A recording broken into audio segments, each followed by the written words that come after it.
All right, good morning. Calling this performance oversight hearing to order today. Oh, excuse me. Let me introduce myself. I'm at large Councilmember Christina Henderson, Chair of the Committee on Health. Today is Thursday, January 29th, 2026. We are in 123 of the John A. Wilson Building. It is 10 a.m. Today, we will discuss the performance of the Office of the Deputy Mayor for Health and Human Services and the Department of Healthcare Finance in FY25 and FY26 to date. The committee heard from public witnesses this past Tuesday, February 27th. The hearing today will only be for government witnesses for the Office of the Deputy Mayor, as well as for the Department of Healthcare Finance. I mentioned this at the first hearing, but just to remind folks, DMHHS supports the mayor in coordinating a comprehensive system of benefits, goods, services across multiple agencies to ensure that children, youth, and adults with and without disabilities can lead healthy and meaningful and productive lives.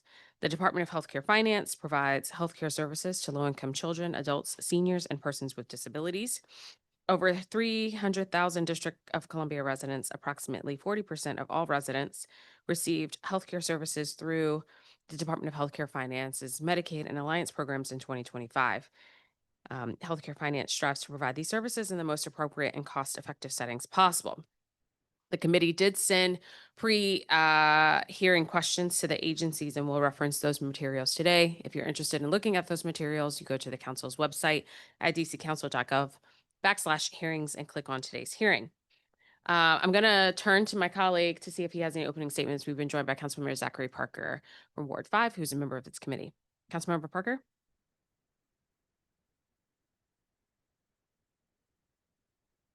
Hi there, Chairperson Henderson. I'm looking forward to today's hearing and jumping in. There's a lot to cover. I'll bypass opening statement, but we're looking forward to following up with the Deputy Mayor. Thanks.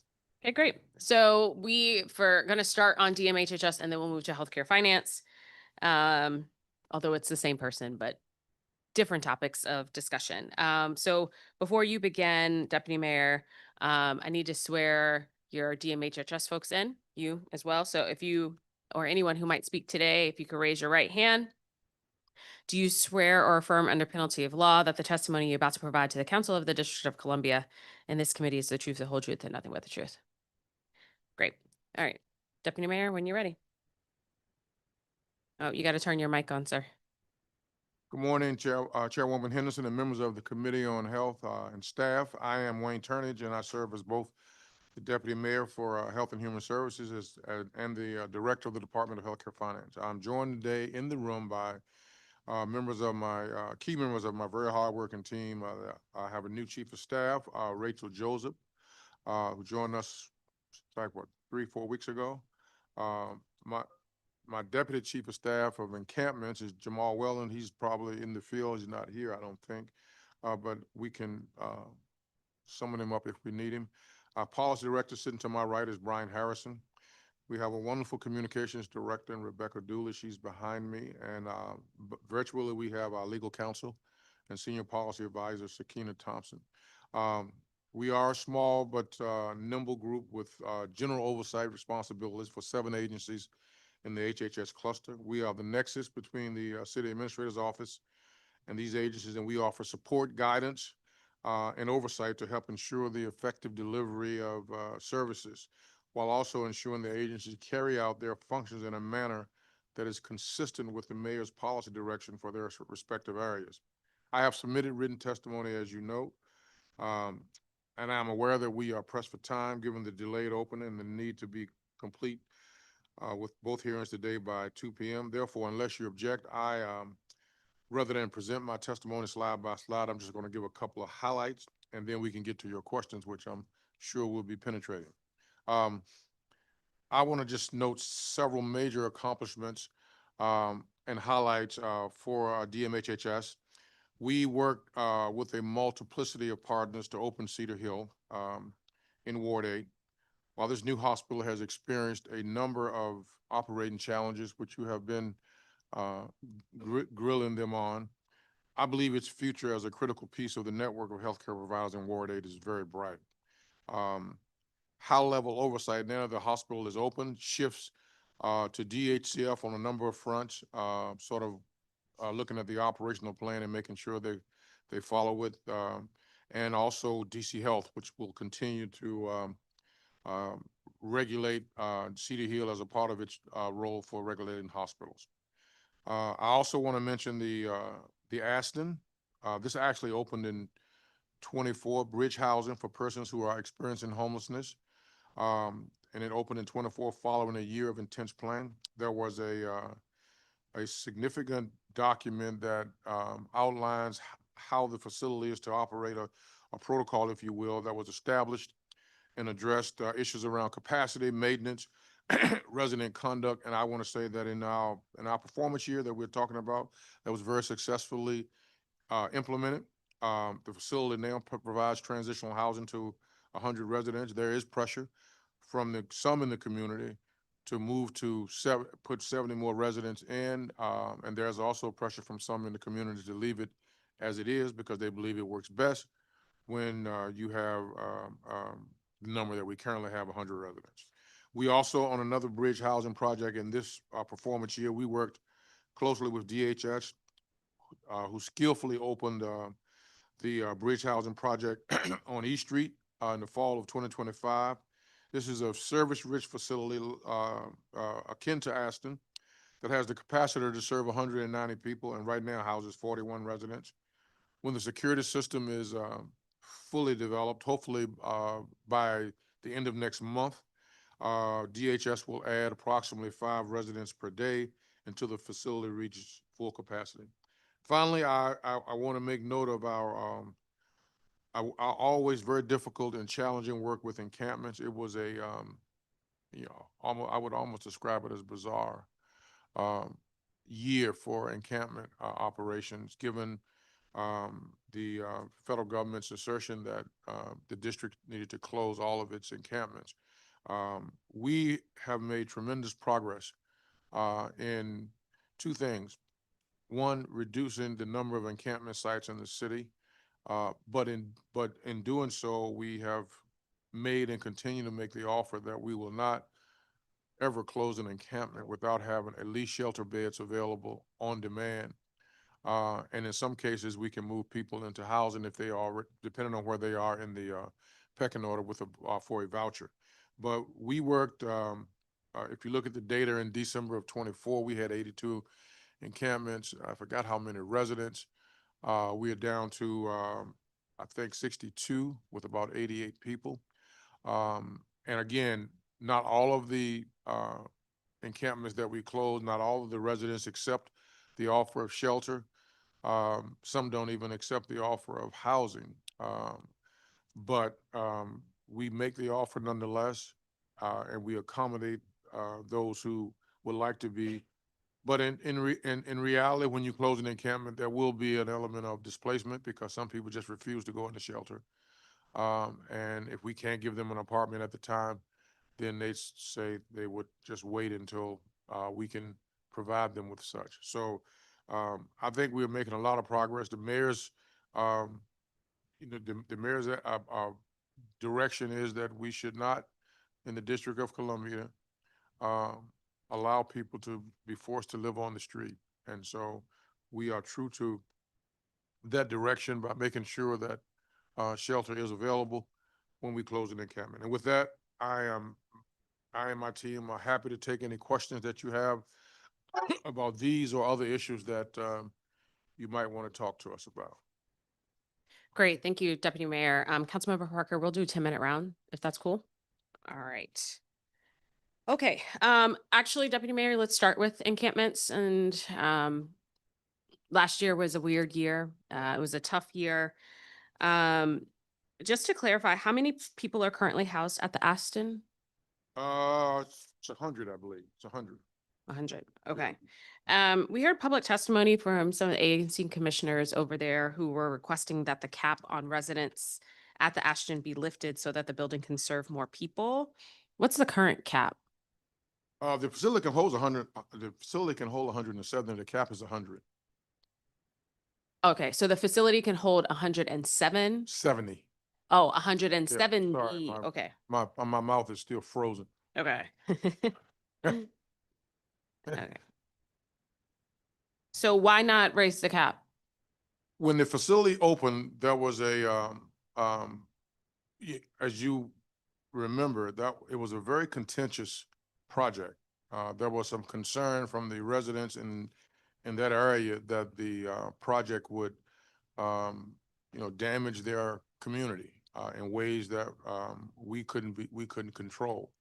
We disagreed vehemently with that position, but so we were determined to make sure that if we didn't overrun the project and beyond the ability of staff to initially handle the implementation in an orderly fashion. And so a cap was placed as a negotiating posture with, I think at the time, Councilmember Pinto was very heavily involved, and there's the Neighborhood Commission and some of the other representatives. We agreed on a 100-person cap. The mayor agreed to it as well, to make sure that this facility was run properly. We recognized we could not afford to fail. Okay, I feel you on that, and I Yes. understand, and I do recall the controversy, but it's been several months at this Yeah. point. So at what point do we revisit this conversation, particularly since the ANC Commission s- seems to be representing that they are willing to have a dialogue about this? Yeah. I think having a building that has a capacity for 170 and us not using it while people are still homeless is a problem.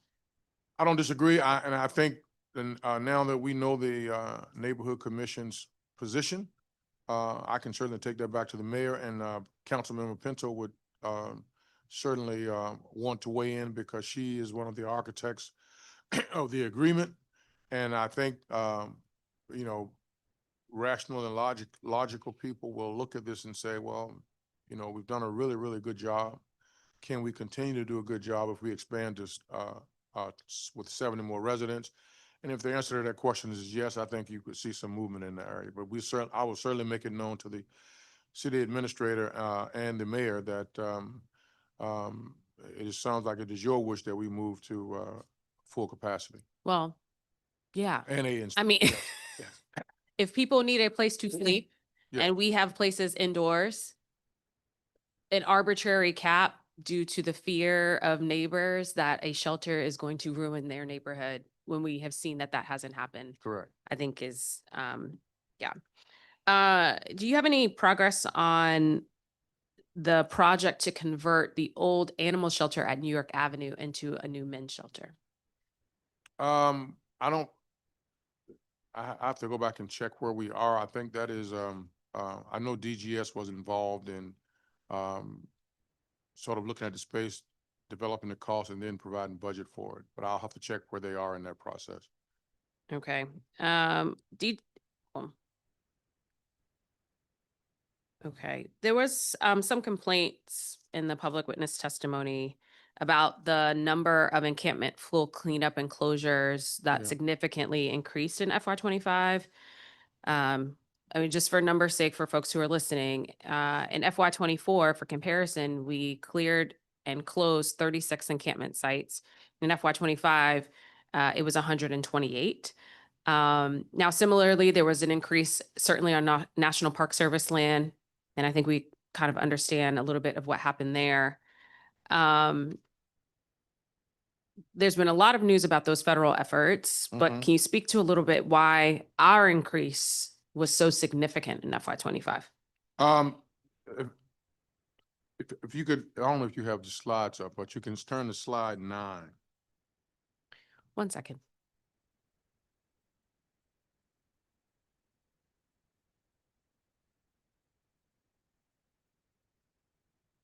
Oh, yes.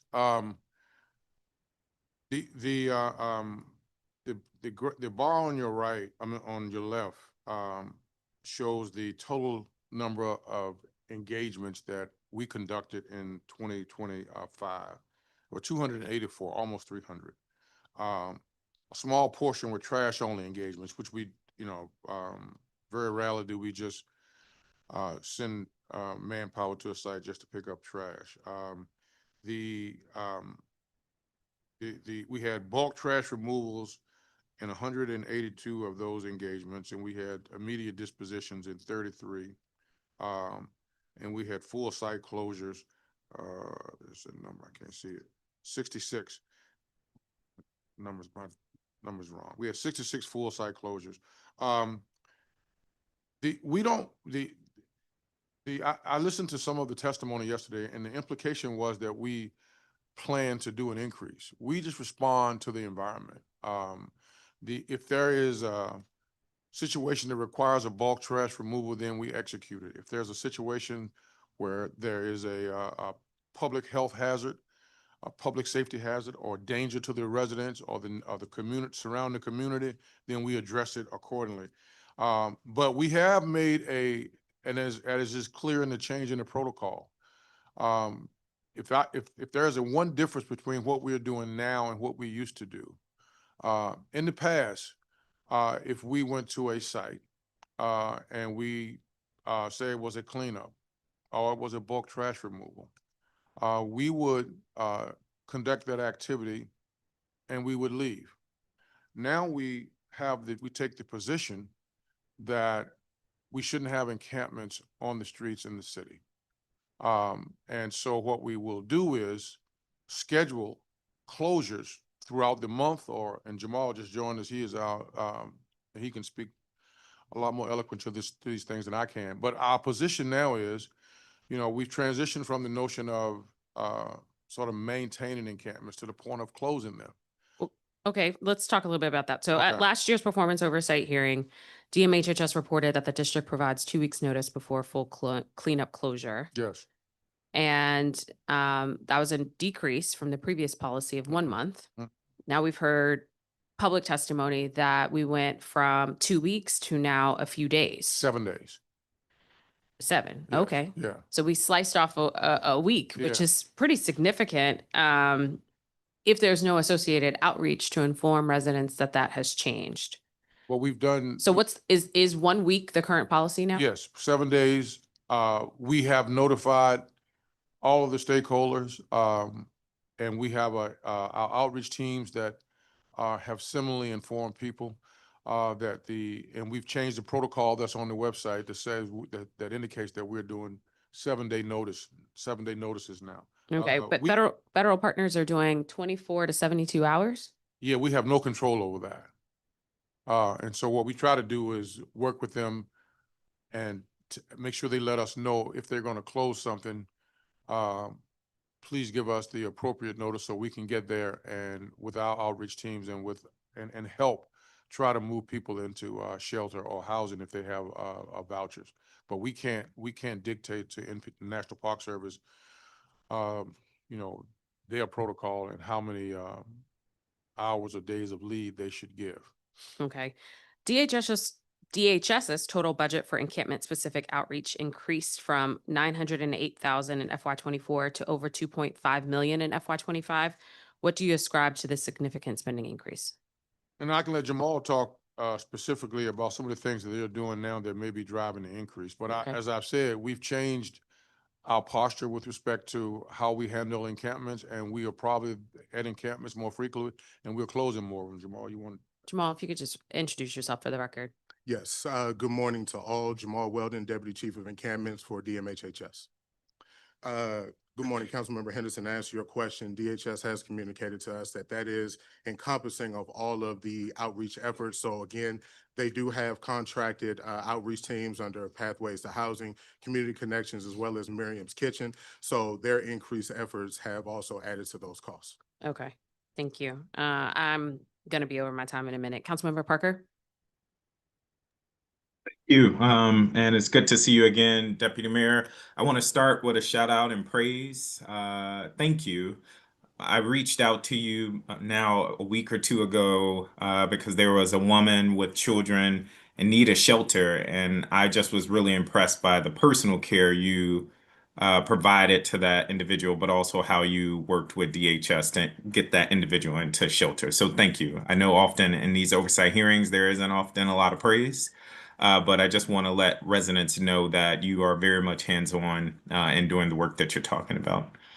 Thank I you. also absolutely, I wanted to jump to encampment since you all were just talking about that. According to your written testimony, the areas that currently house the most encampments are wards 2, 5, and 6. Mhm.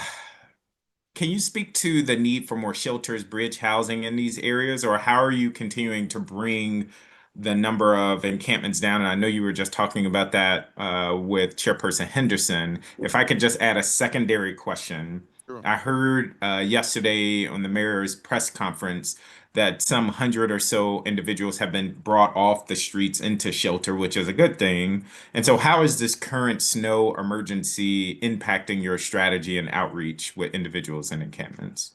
Well, two things. The one of the basic changes that we made prior to the current storm, and then we made it during the surge. Actually, our position during the surge was um, if the federal government was going to close encampments, we needed to get there first, and we needed to offer people shelter because we believe that our process is superior. We have outreach workers that know virtually everybody in these encampments. We have a small team at DHCF led by Jamal that works every day with these encampments. So um, our goal was to get there first and offer shelter. At the time, the shelters were full. We were not in hypothermia season. I mean, we may have had 20 open beds on any given night, but I look at that data almost every morning. That number fluctuated from 0 to 20 as a maximum number of available beds. So we huddled with the CA and the current director of DHS, and we put in a policy that said we could not, nobody could turn down a resident who wanted a shelter bed without speaking specifically to the director. And if they spoke to the director, what she would tell them is, we have a bed. And so they basically put in a system that made supply sort of elastic, that if we need a bed, then we'll add a bed. Now, people say, well, why don't you just add a bunch of beds before you know you need them? Well, that creates costs that we don't have to bear. So that was the first shift that we made during the surge. Now during the storm and throughout the year, the question has always been, do we have enough beds online on any given day to handle these special circumstances? In this case, hypothermia, I think we typically we started the hypothermia season with about 1,300 beds. We now have 1,600. I looked at the data last night. There are probably about 50 beds left in the system. So yeah, we've added 100. And so what will happen is, once the storm ends and hypothermia season ends, we will have to find a way to accommodate, the persons who are, who've been added to shelter. We'll have to find a way to accommodate them. If they say, look, I don't want to go back on the street, I'm gonna stay in a shelter. Well, those things can be discussed, down the road. But right now we have a policy that shelter beds are the demand for them. We respond to the demand based on, regardless of what the existing vacancy rate is. If it's low and the demand is high, then we have to adjust upward. Similar, for an individual that is removed from an encampment and brought into care, how does the city track that individual? Especially in the instance that you're talking about, that maybe they're in shelter now, the storm ends next week, let's say they say, I want to return. Like, how are you tracking them, supporting them? What does that do to our numbers? I'll let Jamal handle the details since he's on the street every day, dealing with issues just like that. Yes, good morning, Councilmember Parker. So when there is an encampment engagement scheduled and conducted, if a resident is accepting of those services, they are working with directly DHS as well as the catchment area provider of that specific portion of the city. At times, there may also be DBH insight as well, or assistance in terms of their ACT team if the resident is connected. So they will be the ones continuing to track and follow all the service connection as well as the outcomes thereof. But okay, so again, walk me through. That individual is now saying, no, I want to leave shelter. I'm going back.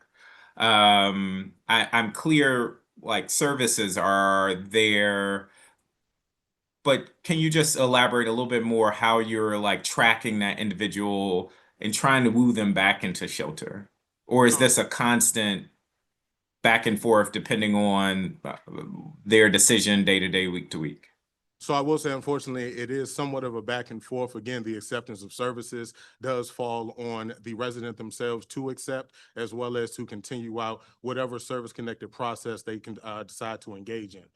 Should they decide to cancel those engagements and return back to a state of encamping, those situations will be flagged, one for us as well as for our outreach providers, so that we can, again, begin those service connection attempts.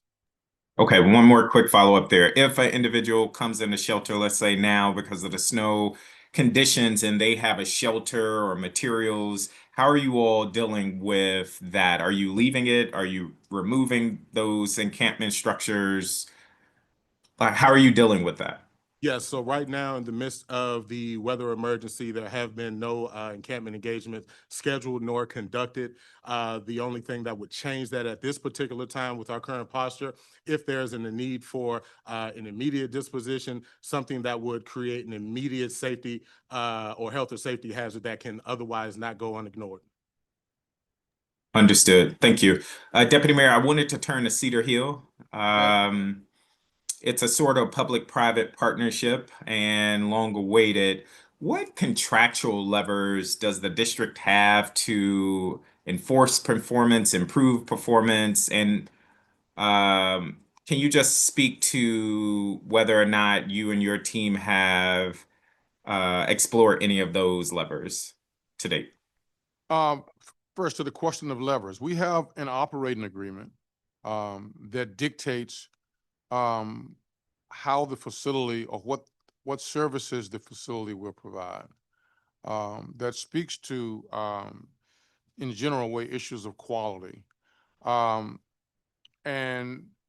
the operator is expected to meet those requirements in the operating agreement.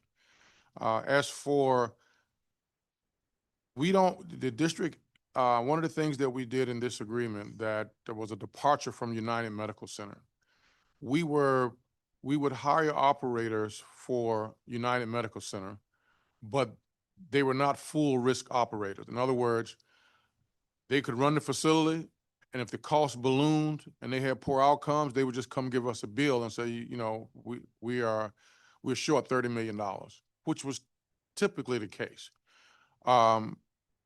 In the case of Cedar Hill, this is a full risk agreement after they get past the reserve funds that are set up for the early years of implementation. Full risk means that when if they lose money, then they have to eat it. We don't. In the first half a year of operation, the data suggests that Cedar Hill lost over $50-some million. If this were UMC, that would be on the district's books. It's not. So one of the things that we have to do, since we're not a full risk, so we're not a part of a full risk operation, we have to stand back and let them run the facility. Now, we make sure that they meet the requirements of the operating agreement, but as far as dictating to them, you know, how they should operate the facility each day, that's not something that we can do. They are subject to. Is it your opinion that they are honoring the agreement of I'm sorry, services? I didn't hear the first part of your question. Is it your opinion that they are honoring the commitment of services and the quality of those services to district residents? I think they've had some struggles coming out of the opening in April, but I think those struggles can be easily understood if you look at the factors that are driving some of the challenges they've had. Operating in this environment, it is very, very difficult to find nurses. Very difficult. And so finding the physicians was not the problem. Obviously, they have a contract with GWMFA, but they have to have nurses to support those positions. And they weren't able to get nurses off the market very easily. In fact, I'm on the board, and one of the first meetings I attended, they told us that 76% of their nurses were travel nurses. To fund a travel nurse, you'd have to pay twice for one nurse, essentially, because they're that expensive. So that was a challenge. They were not able to open up all of the med-surg beds because they didn't have the nurses to staff them. Second challenge was created by the newness of the facility and the expectation of the community that we have a new hospital that I'm going to show up. And so you had a lot of residents going to the facility for things that could be handled by urgent care or primary care doc. That overloaded the emergency room, made throughput very, very difficult. And they had a couple of really bad incidents, primarily to their inability to manage what was a rush for demand of the hospital services. Then you have the outpatient. That has been a product of a number of things. Very complicated relationship between UHS, GW University, and GWMFA. As everyone knows, GWMFA is down lost about $400 million. And one of the things that has to be resolved is to how GWMFA will look going forward with this $400 million debt. UHS, has made it clear that they can't absorb $400 million in losses. So they have to figure out a structure that works for UHS, for the university, and for GWMFA. That structure is being worked on. That has slowed the staffing of the outpatient side of the hospital. Slowed it to a point where, it wasn't until December of this year that they started sort of staffing the service lines that they promised to deliver in the operational agreement. Now, you asked where DHCF can, or where the city can weigh in. That is clearly an area where they have made promises in the operational agreement about the specific services they will provide on the outpatient side, and we can hold them accountable to that. We gave them some grace because it's how many hospitals have opened in DC in the last 20 years? About zero. So opening a hospital is very difficult, made even more difficult when you do it in an urban environment where you face a lot of competition and a lot of other pressure that you probably don't see in a rural area.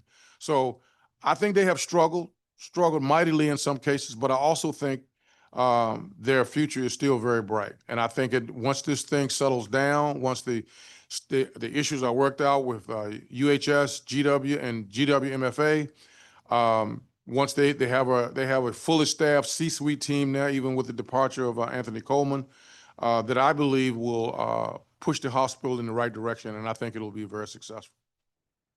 Thank you, and thank you, Chairperson Henderson, for the extra time. Thank you. I'm actually going to stay on Cedar Hill. Deputy Mayor, I've told you this. I've said it to the UHS folks, Jason, Kimberly, the president of GW, the head of GWMFA. We didn't spend $400 million on a hospital for nobody to go because the quality of service is not great. And while they are a new hospital, you know this, the hardest thing to turn around is a reputation. And the complaints, while in Q1, some of the expectations, right? People emailing us saying they weren't offered a snack in the waiting room. That's different than us not being able to open up the ambulatory care services that were promised when we talked about people being able to get OBGYN services in their community, neurology in their community, cardiology in their community, and everybody is still having to travel downtown. And you gave, and I've done letters. I've had meetings. I've tried to keep my fellow colleagues on the Committee on Health informed, but I'm also wondering too, what is the levers similarly to Councilmember Parker? So I asked you last year, the mayor has 3 seats on the board of Cedar Hill. You were the only one named last year. So who are the other 2 people that the mayor has appointed to this board? There are 2 vacant seats that she is trying to fill. That's a year later. Yeah. The names are vetted. Sometimes people that we would like to see serve can't serve for any number of reasons. And so we have not, right now, I am still the only appointment from the government on the board. Who do we talk to about that? We can start with Steve Walker. He can tell you where they are in the process. I'll talk to Steve after this meeting to find out if there are other names. There is a push to add some community docs to the board. And that push started in earnest 2 weeks ago, maybe 2 weeks ago. And so the person that I spoke to promised to send me some resumes of community docs who want to serve on the board. And I've not received those yet. Okay, you realize that this hospital will have since been open for almost a year. And the positions that DC has to provide some oversight, right? When the community calls us, particularly in Warding and otherwise, I have to explain to them that DC wanted to get out of the business of running hospitals. Correct. So our relationship with Cedar Hill is different than United Medical Center, right? I don't call in MedStar Georgetown or Washington Hospital Center or Sibley for hearings about things that are happening unless there's something egregiously that went wrong, but we need the regulatory agencies to also do their part. I can't even go to the website of Cedar Hill to even get a list of who's on the board. I have no idea who's on the board of that hospital. Well, I'm the government rep right now, and I assume two people will be joining me soon. Let me say this. Do you have bylaws for the board? Yes, yes. Well, bylaws that we review regularly and they're modified when need be. Their minutes? No, yes, they have minutes. Yes. Okay. We meet, in fact, we just had a board meeting last week where we discussed this really pressing issue regarding the level of community docs that would be in the hospital. Yeah. So, and that's an issue. But Okay. look, the board is advisory. And I think people need to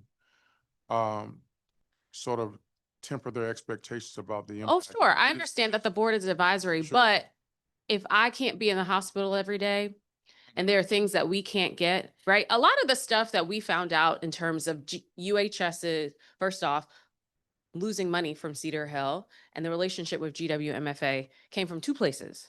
One, the GW Hatchet, because those young people have been dogged investigators of what's going on.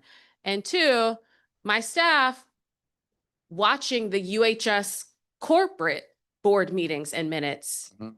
which is not available for the hospital. So I feel like I'm on a scavenger hunt trying to figure out what's going on because you all who hold the contract aren't communicating about them not meeting milestones, deadlines, and timelines. Well, let me say this, if there's not anything that has come out in the Hatchet, which I don't read. You should. But They it- do great reporting, better than the Washington It Post. doesn't, everything that they've reported on that I've heard are things that I knew in advance, and maybe I failed on my job and wasn't completely, transparent with the things that I was hearing. But there's nothing about the financial situation of GWMFA, the challenges that UHS and GWMFA have had, and the university in striking a global agreement that will restructure how those Mhm. services are delivered. That's nothing I've heard that's been surprising. I talked to Tony and the CEO of GW, Jason, on a regular basis about outpatient, on a regular basis about community docs, on a regular basis about reminding them that, in the operation agreement, in your certificate of need, you have promised to do certain service lines on an outpatient basis.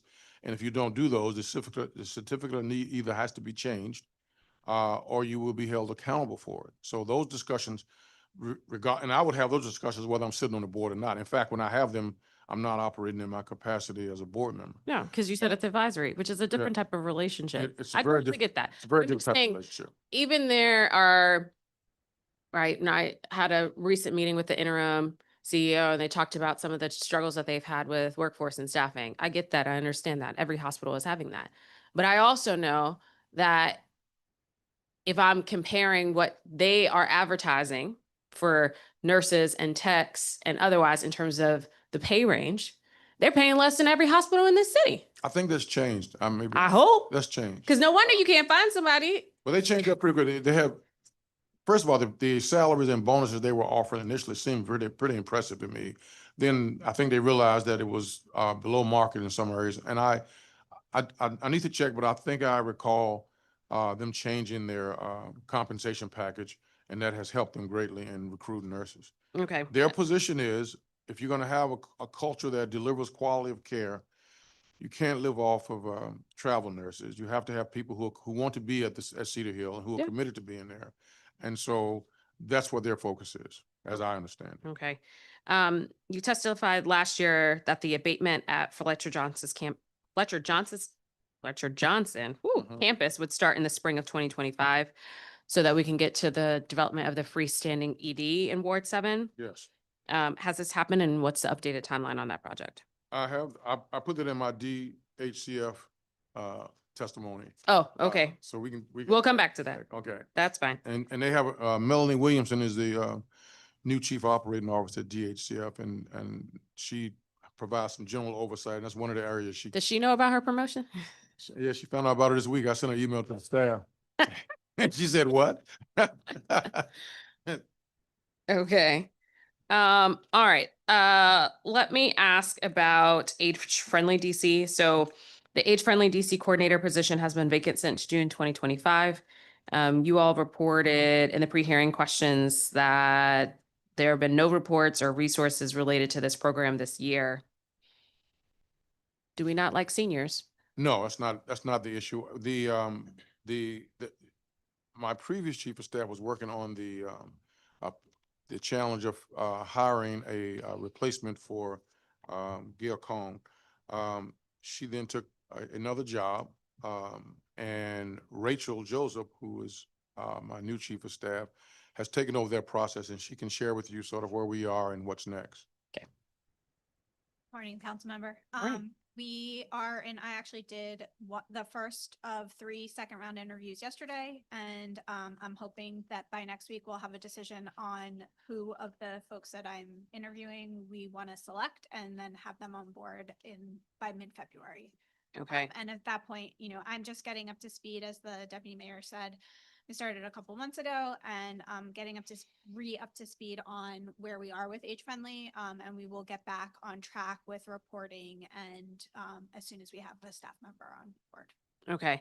So I know that technically, I guess the position is called age-friendly DC coordinator, but in the BSA, we did change that to include long-term care coordination. And for those watching, part of this is around our belief that the city needs a strategy around long-term care, particularly as we have a number of aging residents who want to age in place. And that's a multi-agency response. How are you explaining the candidate's scope of the role as you're going through this interview process? Absolutely. I've had conversations with your staff and have read the BSA and the intent behind the BSA. And in my interview yesterday, had that exact conversation, tried to understand from the candidate their experience with long-term care, and more importantly, with interagency coordination across in government. And so that is one of the focuses that I'm looking at as I choose a candidate. Okay, thank you. Councilmember Parker? Thank you. I wanted to come back one more question on Cedar Hill.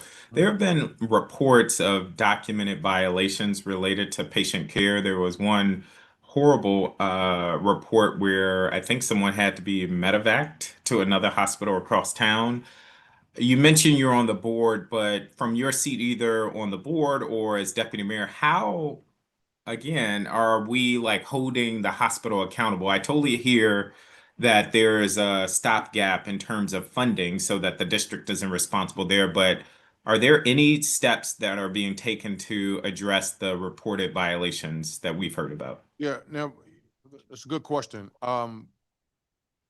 People need to remember that we have a regulator, DC Health, that looks specifically at patient safety and quality for all hospitals. If there is an egregious outcome related to patient health, that should be reported to DC Health. Doesn't matter who reports it, but hospitals should report it. But it can be reported by the patient's family. It can be reported. I've reported instances where patients have called me and said this happened to me, and I've connected them to DC Health. Once that connection is made, DC Health will do its investigation. So this is less a matter for the advisory board can certainly sort of weigh in, and I believe I'm familiar with the case you're talking where you're speaking of, where a patient was medevaced to, I don't know if a medevac was sent to another hospital, and then there was a surgery that resulted in a wrong site surgery is what they called it. That was not on Cedar Hill. Cedar Hill had to make the transfer. I think the patient had a problem with an appendix, and they were transferred, and the operation was done on the wrong site. So when those kind of things happen, DC Health, once they learn about them, will be aggressively involved in trying to figure out what happened, why it happened, and then they have policies in place to deal with situations where hospitals make those kinds of mistakes. I will say, we all want exceptional quality care, but I've been around a long time, and hospitals, they are complex operations, and sometimes they make some pretty tough mistakes in their effort to, heal people and save lives. But in all of those cases, when those things happen, it is DC Health that will be the entity that holds the hospital accountable in ways that hopefully will ensure that those circumstances don't occur again, and then also in the process improving patient quality. That is helpful. So DC Health is the enforcer or the accountability arm. It just strikes me that perhaps given where things are with Cedar Hill, there needs to be a more hands-on approach right now to ensure that they are meeting benchmarks. I'm deeply concerned by what I'm hearing. I was deeply troubled last week, I think it was, with the St. Elizabeth's hearing with DBH. And again, what the thought that keeps coming to mind is like, well, who's holding these folks accountable? Or are we just in the Wild Wild West where anything goes? And it kind of seems as though there is a lack of accountability. And I hear what you're offering, and I agree that we should provide some level of grace, but I think for a lot of residents, the question is like, now what? Like, who holds them accountable? So I hear you're saying it's DC Health, and I guess I have more questions then about what then comes next. While I'm on the topic of St. Elizabeth's, I'll ask a similar question. What's the enforcement or accountability there Well, for issues or concerns that were raised in their performance oversight hearing? well, it starts with Director Bazaran and me, and what I have offered the union is in 3-week increments, sit down with the C-suite team and the union to go over the issues that have not been addressed, to establish that punch list and a schedule for completion, and then to meet regularly to make sure that those things are done. They told me they were holding a decision in abeyance until they could talk to all their members, but they would get back with me and let me know if they were going to accept my offer. Okay. If I can ask for another focus, something that stood out to me was this idea of overdoses and what I'm going to call misprescribed medications to patients, and that information not being accurately reported or reported at all. I would love to focus with you, and I just think there needs to be a level of oversight. I was not satisfied with what we heard from our friends at not Cedar Hill, St. Elizabeth's, and I just think there needs to be much more accountability for the team there. Well, if they accept these meetings, which I hope they do, we will have an organized process to make sure all of the deficiencies that have been identified are being addressed and being addressed timely. Okay. I do want to get to a few more questions. Let me ask this, Deputy Mayor, before we move on, are you open to members of the committee joining those conversations? Let me get back to you on that. Okay. But I will, I would like to speak to the director and the CEO actually, about Okay. about the possibility of that. What we don't want to do is, we want to make sure that the meetings are focused, are in, focused on identifying problems and solving them. I get it. And we don't want to turn it into, sort of hearings where, people are coming in intending to make, points, that could be counterproductive to the process. You know, because sometimes what will happen is there are a lot of bad feelings over there between staff and management, and we have to figure out. I'll tell you, there are a lot of bad feelings between the council and what's happening there. In full disclosure, there's text threads going like this is deeply troubling, and I know you care deeply about this issue, and it just what I'm sensitive to is that we act with urgency and the same level of care for St. Elizabeth and Cedar Hill as we would if it were a hospital or institution in another part of the town or treating a different population of folks. I'll just leave it there. But we should not accept what is happening at either of those places as okay. I agree. In my remaining time, I did want to the Age Friendly DC initiative. Is this initiative still ongoing? And how are you supporting seniors via that Age Friendly DC initiative? Good morning, council member. So the Age Morning. Friendly DC initiative is a coordinating entity from the deputy mayor's office, bringing agencies together to do interagency work. The primary agency that supports seniors in the community is DACL.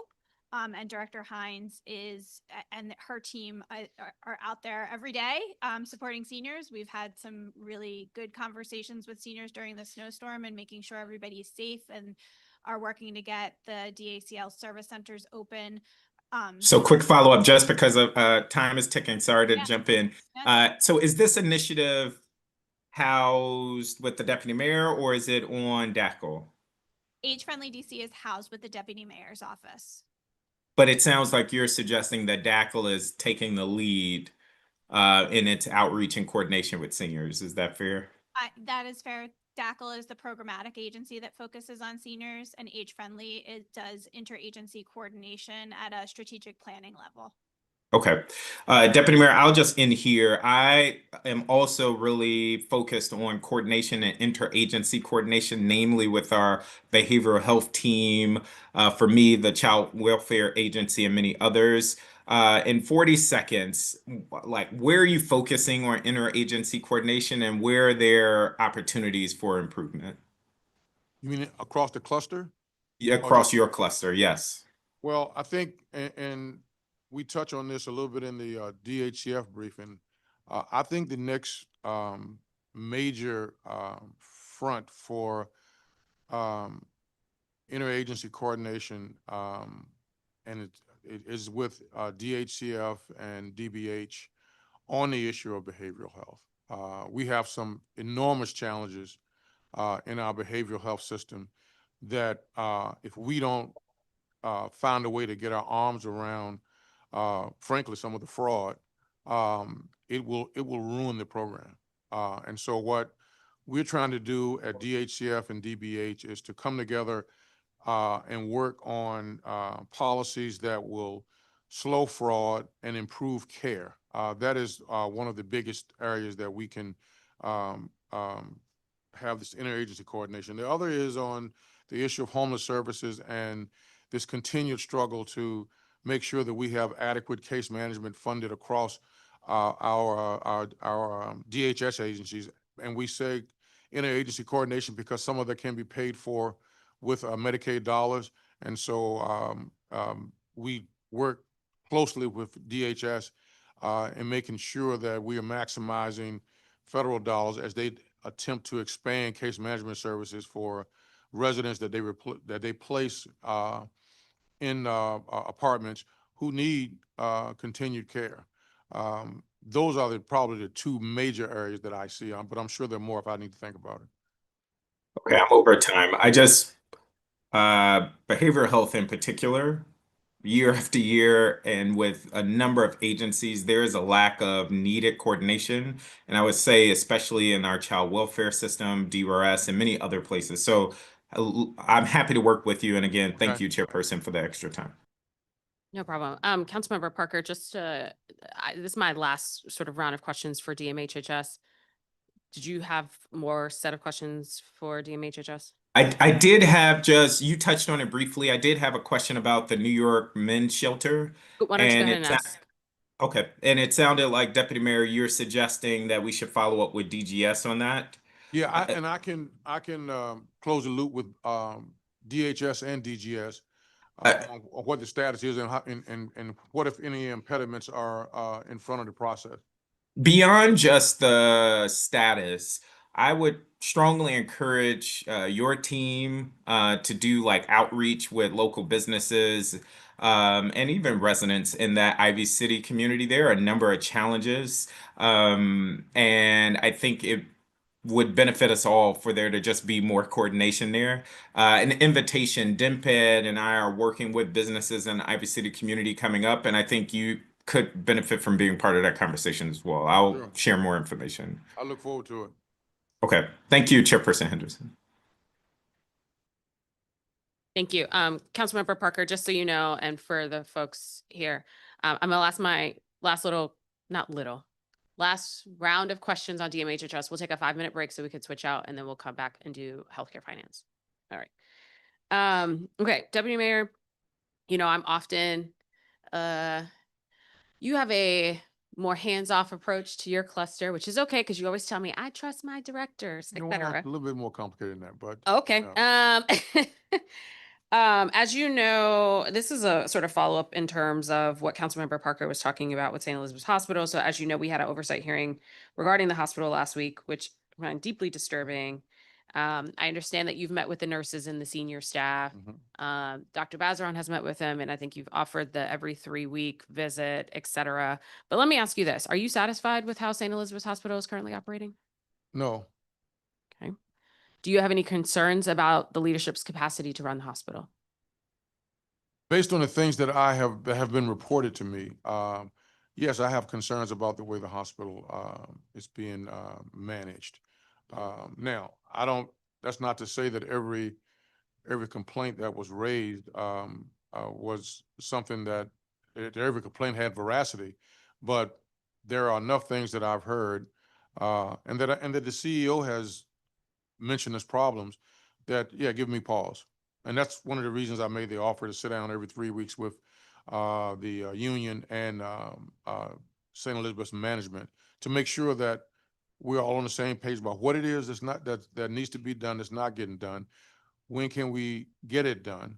And how can we make sure we're all on the same page about the process for getting it done? Okay. Have you directed your staff at Healthcare Finance or even the team at DC Health to look into some of the allegations raised at the hearing, such as Medicaid billing errors, plagiarized provider notes, and pharmacy technicians practicing under retired licenses? No, if there were, we have a program integrity unit that investigates fraud. If there are reasonable suspicions that trigger an investigation, they are very capable at digging into the data and finding out if there's smoke there.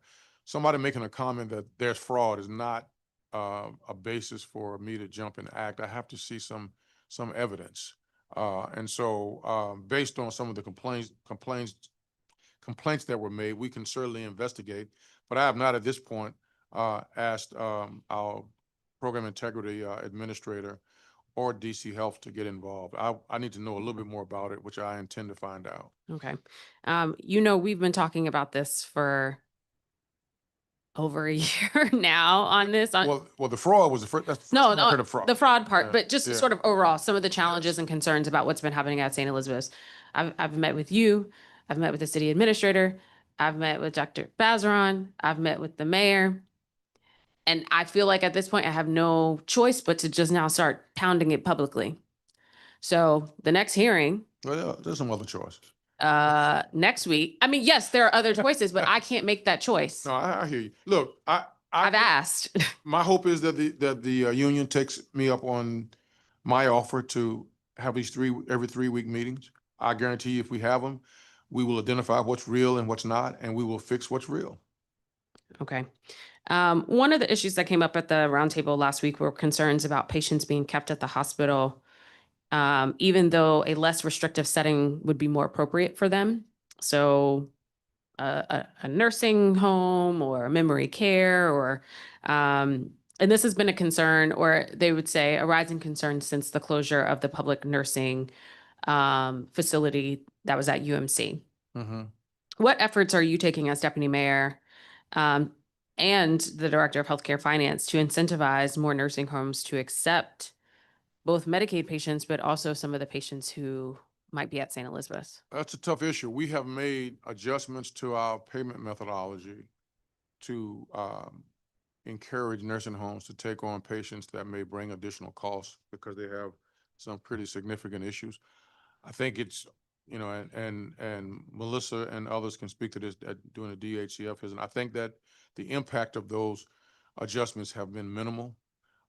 Nursing homes, and I don't feel bad saying this, you know, are very reluctant to take on patients that bring significant issues because it creates cost that they have to bear, and some of the patients can be very challenging to handle.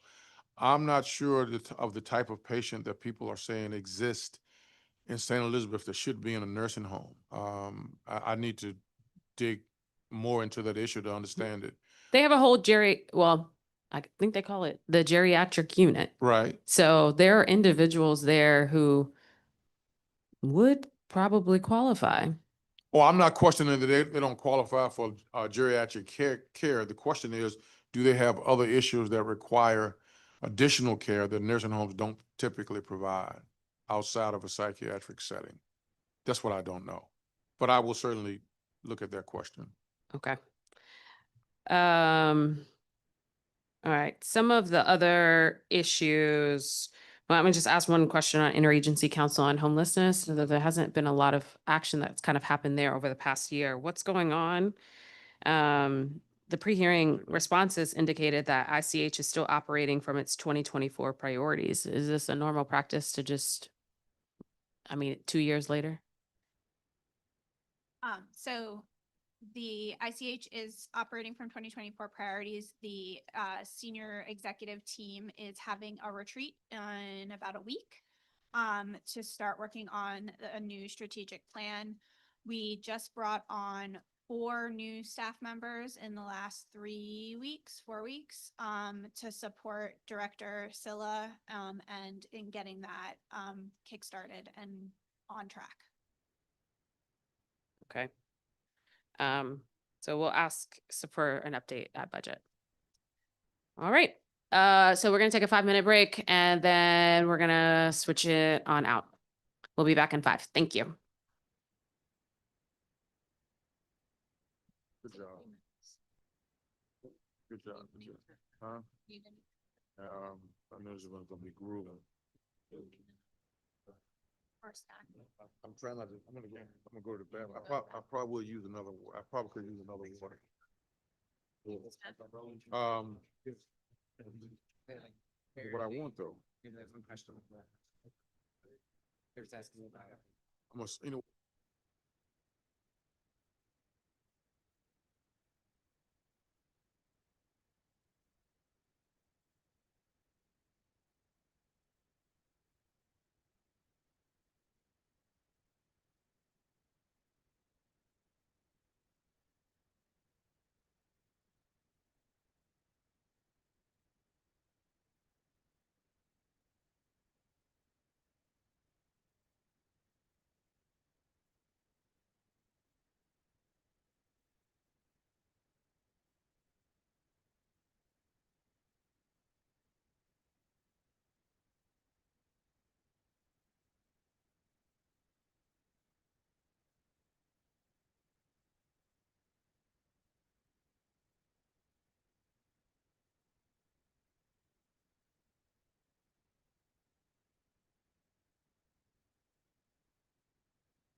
Okay, we're back. And so we switch over to Department of Healthcare Finance.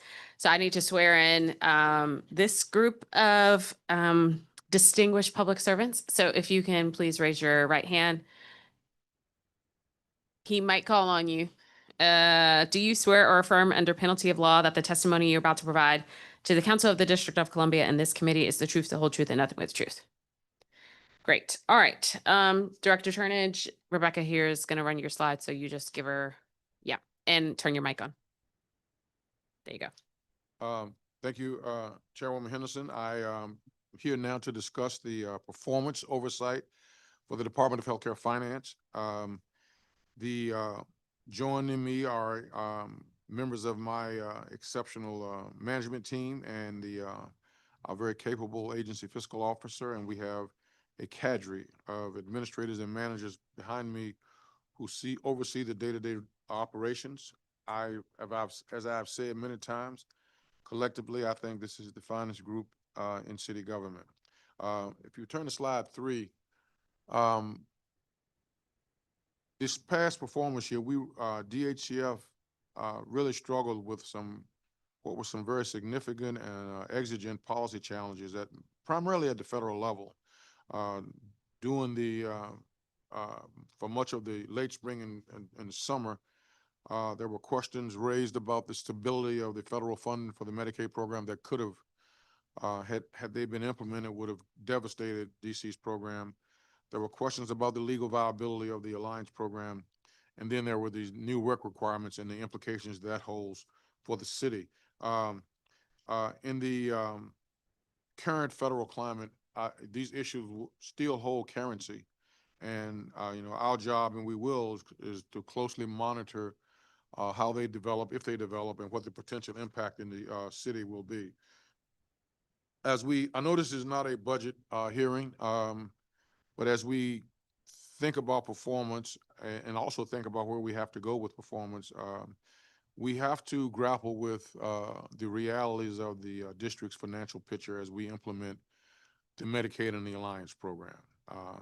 As you know, there has been a continued softening of the district's revenue base. And this required a major restructuring of Alliance that I don't think everybody fully appreciates in the out years. It required changes to Medicaid eligibility.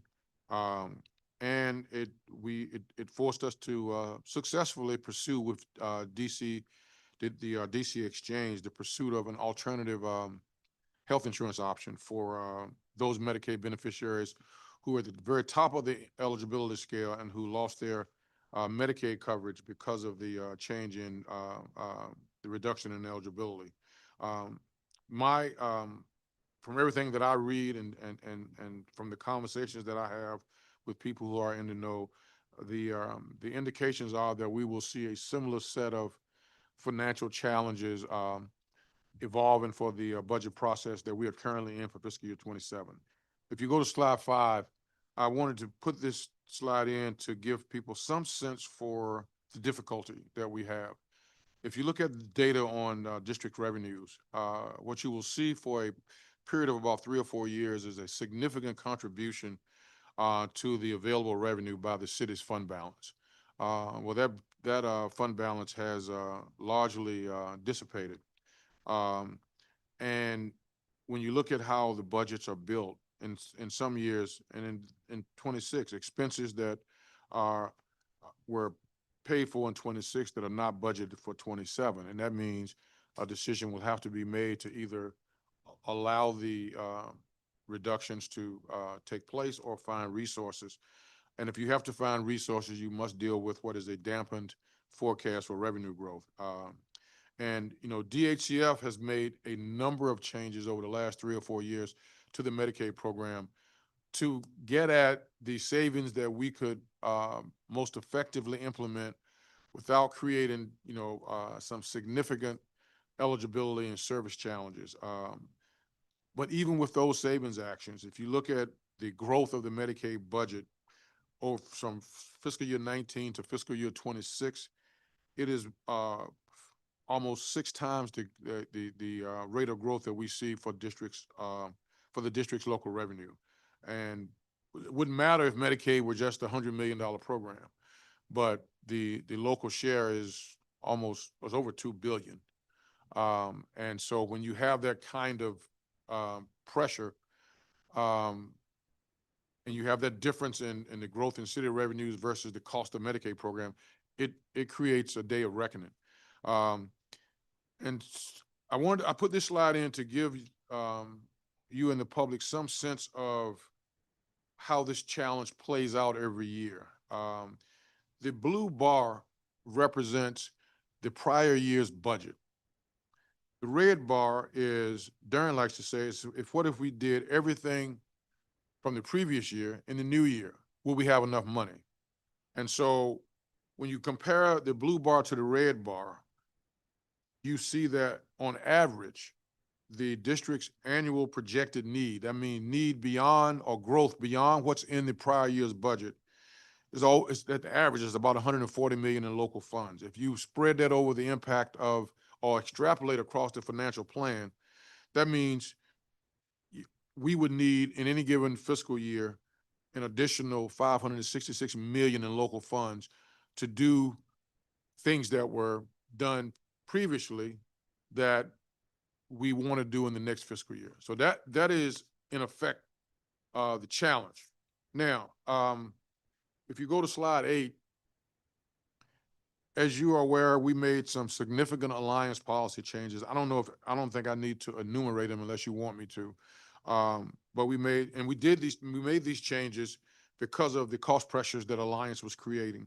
So they're outlined on slide 8 when we made them for fiscal year 26 and 27 are shown on this slide, but we also made some for 28.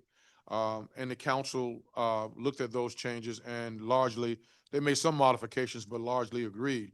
So what happened as a result of those, partially as a result of those changes, if you go to slide 9, you will see a fairly precipitous drop in projected enrollments for the Alliance adults. If you look, we made a reduction in eligibility for Alliance and also Medicaid for persons aged 26 and over around about the first quarter of fiscal year 26. The decline starts. And then we are projected to reduce eligibility again in the first quarter of fiscal year 27. That will expedite or exacerbate the drop. And we also believe, based just on what we are seeing in the data, that some persons who are not lawfully present are not re-enrolling or seeking enrollment in Alliance because of the fear of deportation. Those factors combined, the reduction in eligibility, the fear of deportation in this really in this environment where persons who are not lawfully present are being attacked, we see a significant drop in persons who are staying on Alliance or coming to Alliance for help. The next slide shows you that we made also changes in Medicaid for 26 and 27, and I won't, we've discussed them ad nauseum, but the changes were around eligibility and some other things. And they saved in 26, 80 million. We project 96 million in 27. But if you look at the what's happening with Medicaid enrollments, go back to the far left of this graph and you will see what we were doing prior to the pandemic. Then we had, starting with the pandemic, and CMS ordered that nobody be removed from Medicaid unless they self-reported that they were no longer eligible. You see this really increase in the number of people who were enrolled. During that time period, DHCF's enrollments for managed care and Medicaid in general hit historic highs. I think the total enrollment for the program topped 300,000. I think it was in the 260, 270 range for managed care. But then once the continuous coverage period ended, there was a drop because people were on the program who were not eligible because they had income in many cases, or they may have left the state. And so they lost eligibility. Some people didn't re-enroll. And as a result, there was a drop. But since that time, even with and following the reduction in the childless adult population and parent eligibility that occurred in the second quarter of fiscal year 26, we've seen enrollment levels on the managed care side reach, and we project that they're going to be as high, if not higher, than what they were pre-pandemic. That clearly has cost implications, especially given the size of the managed care program, which is the largest in the DHCF's budget. I didn't show the fee-for-service population on that graph, but their cost trend is similar. Not as many folks in fee-for-service as they are in Medicaid. Their cost trend is similar, and their cost on a per participant basis are higher. So that has implications as well. If you go to slide 12, this is what I think, frankly worries me, because I don't think, aside from me and you and some of the people at DHCF who've put these slides together, I don't think people are appreciating what's in the budget for 28 and 29 for Alliance and Medicaid. In 28, absent some change in the current budget, the financial plan and the current budget that's being developed, the coverage for all Alliance adults is eliminated. That's 24,000 people and $125.9 million. In fiscal 29, the coverage, this is in the financial plan, the coverage for all Medicaid childless adults, this is the Obamacare expansion population, is eliminated as well. It's 93,000 people roughly, $77 million. And the reason it's not higher is because we get our match for, the federal match for the expansion population is 90%. So you save 10%. I outlined, as we discussed at a hearing prior, what all of the actions that we've taken to inform people about these changes. They are outlined on page 13. I'm not going to go over them again unless you would like me to, but these are things we discussed in December. And I do want to tip my hat to Melissa and her team. They have done an outstanding job under a very difficult set of circumstances to sort of inform the community the changes that are being made and what's next. Now, one of the questions that we always get from your staff in particular is, let's put everything back. What would it cost? So I asked my team, I said, let's figure out what it would cost to put everything back. Slide 14 shows you what it would cost. Darren can explain the offset. But when you consider both the changes, putting back the eligibility levels for both Alliance, Medicaid parents, childless adults, putting back all of the services, and then assuming that you get back to those same caseloads, it's going to cost about $980 million over the course of the 4-year financial plan. If you want some information on the offset, I'll let Darren explain that to you. But there's about $259 million in offsets that we account for to sort of reduce. And Darren, you can explain it. The first two rows are simulating restoring the Alliance adults and the Immigrant Children's Program exactly as they were structured in fiscal year 25. So the first two rows are that cost. We are projecting costs associated with the current incarnation of the Alliance program. If we were to restore the previous Alliance and Immigrant Children's Programs, we wouldn't need to also operate the current version of the Alliance program. So that money could effectively be used towards the restoration of the previous version. That's what the offset is. Thank you for that, Director and Darren. I would just say, and I said this a couple of times earlier this week, I appreciate that you're providing this information for the public and the community, but this is also not a budget hearing yet.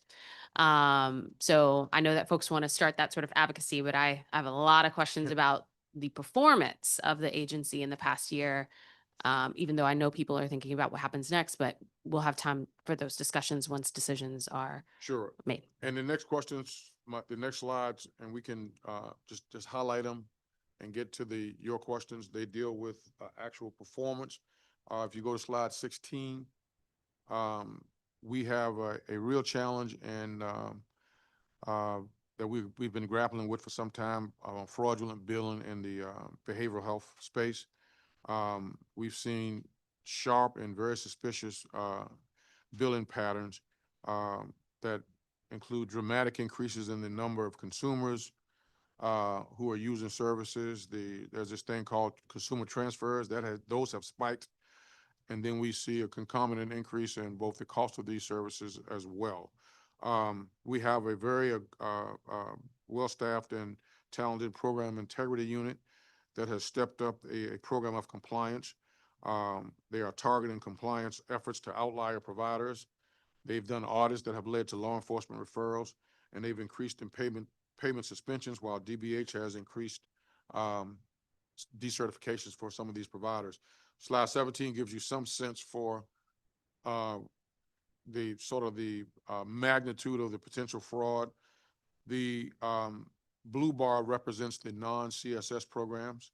As you can see, the enrollment growth over a 5-year period, it's not that outrageous, 43%, but you compare it to the CSS programs, these are community supports, they've grown at 87%. Then you go look at costs, non-CS programs have grown by 50%, and the CSS programs have grown by over 423%. The fraudulent billing has a number of has many forms, and it involves, frankly, both management and staff. Sometimes staff alone. We try to make those distinctions if we are taking action. We see a whole list of strategies. I won't go through all of them, but they're listed on page 18, where you see all kinds of artifices to fraudulently rob the Medicaid program. In response to this, you can see on slide 19 that that provider payment suspensions have spiked due to heightened surveillance. And we've made some significant policy changes working closely with DBH. We are, and I list all of those, and we can talk about them individually if you want it at some point, but I know we're short on time, so I don't want to take too much of your time for questions.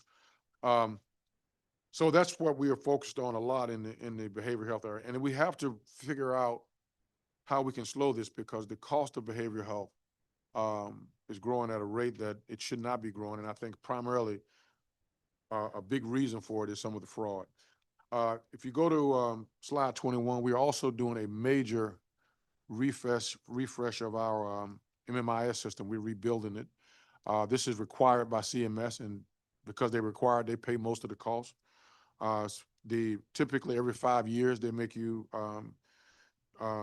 either justify why you shouldn't rebuild, or they tell you to rebuild.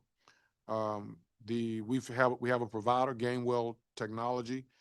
They will be our new fiscal agent, replacing Conduent. It's a 5-year contract, $85.9 million. Once it's done, the operation and maintenance, I think that cost should be $28 million. We dropped a digit. So, and this sort of lays out where we are. It's largely a COTS project, off the shelf. So that helps get the system up and running, save some money. We have an excellent manager, administrator, Don Shear, who has significant experience with these rebuilds, and he's leading this effort as well. We have a go live scheduled for March. On another good news front, we are on the verge of exiting the Salazar consent decree. I think it's been hanging over the agency's head like Damocles sword for like 26 years. If you recall, this came about because in 1999, a group of beneficiaries, a class of beneficiaries, legally challenged the district's managed care program and the problems they were having in delivering timely services for children. The judge issued a consent decree at that time, and the goal was to improve managed care for children. We have submitted a draft settlement agreement through the Office of the Attorney General. The terms of the settlement are awaiting approval. We expect the presiding judge to view the terms favorably. And we have to meet the terms of that agreement once approved by October of 27. This will fully vacate the consent decree. And we have a division within DHCF that will be managing that process and building a new performance improvement model for the managed care plans that we will track as a part of their oversight.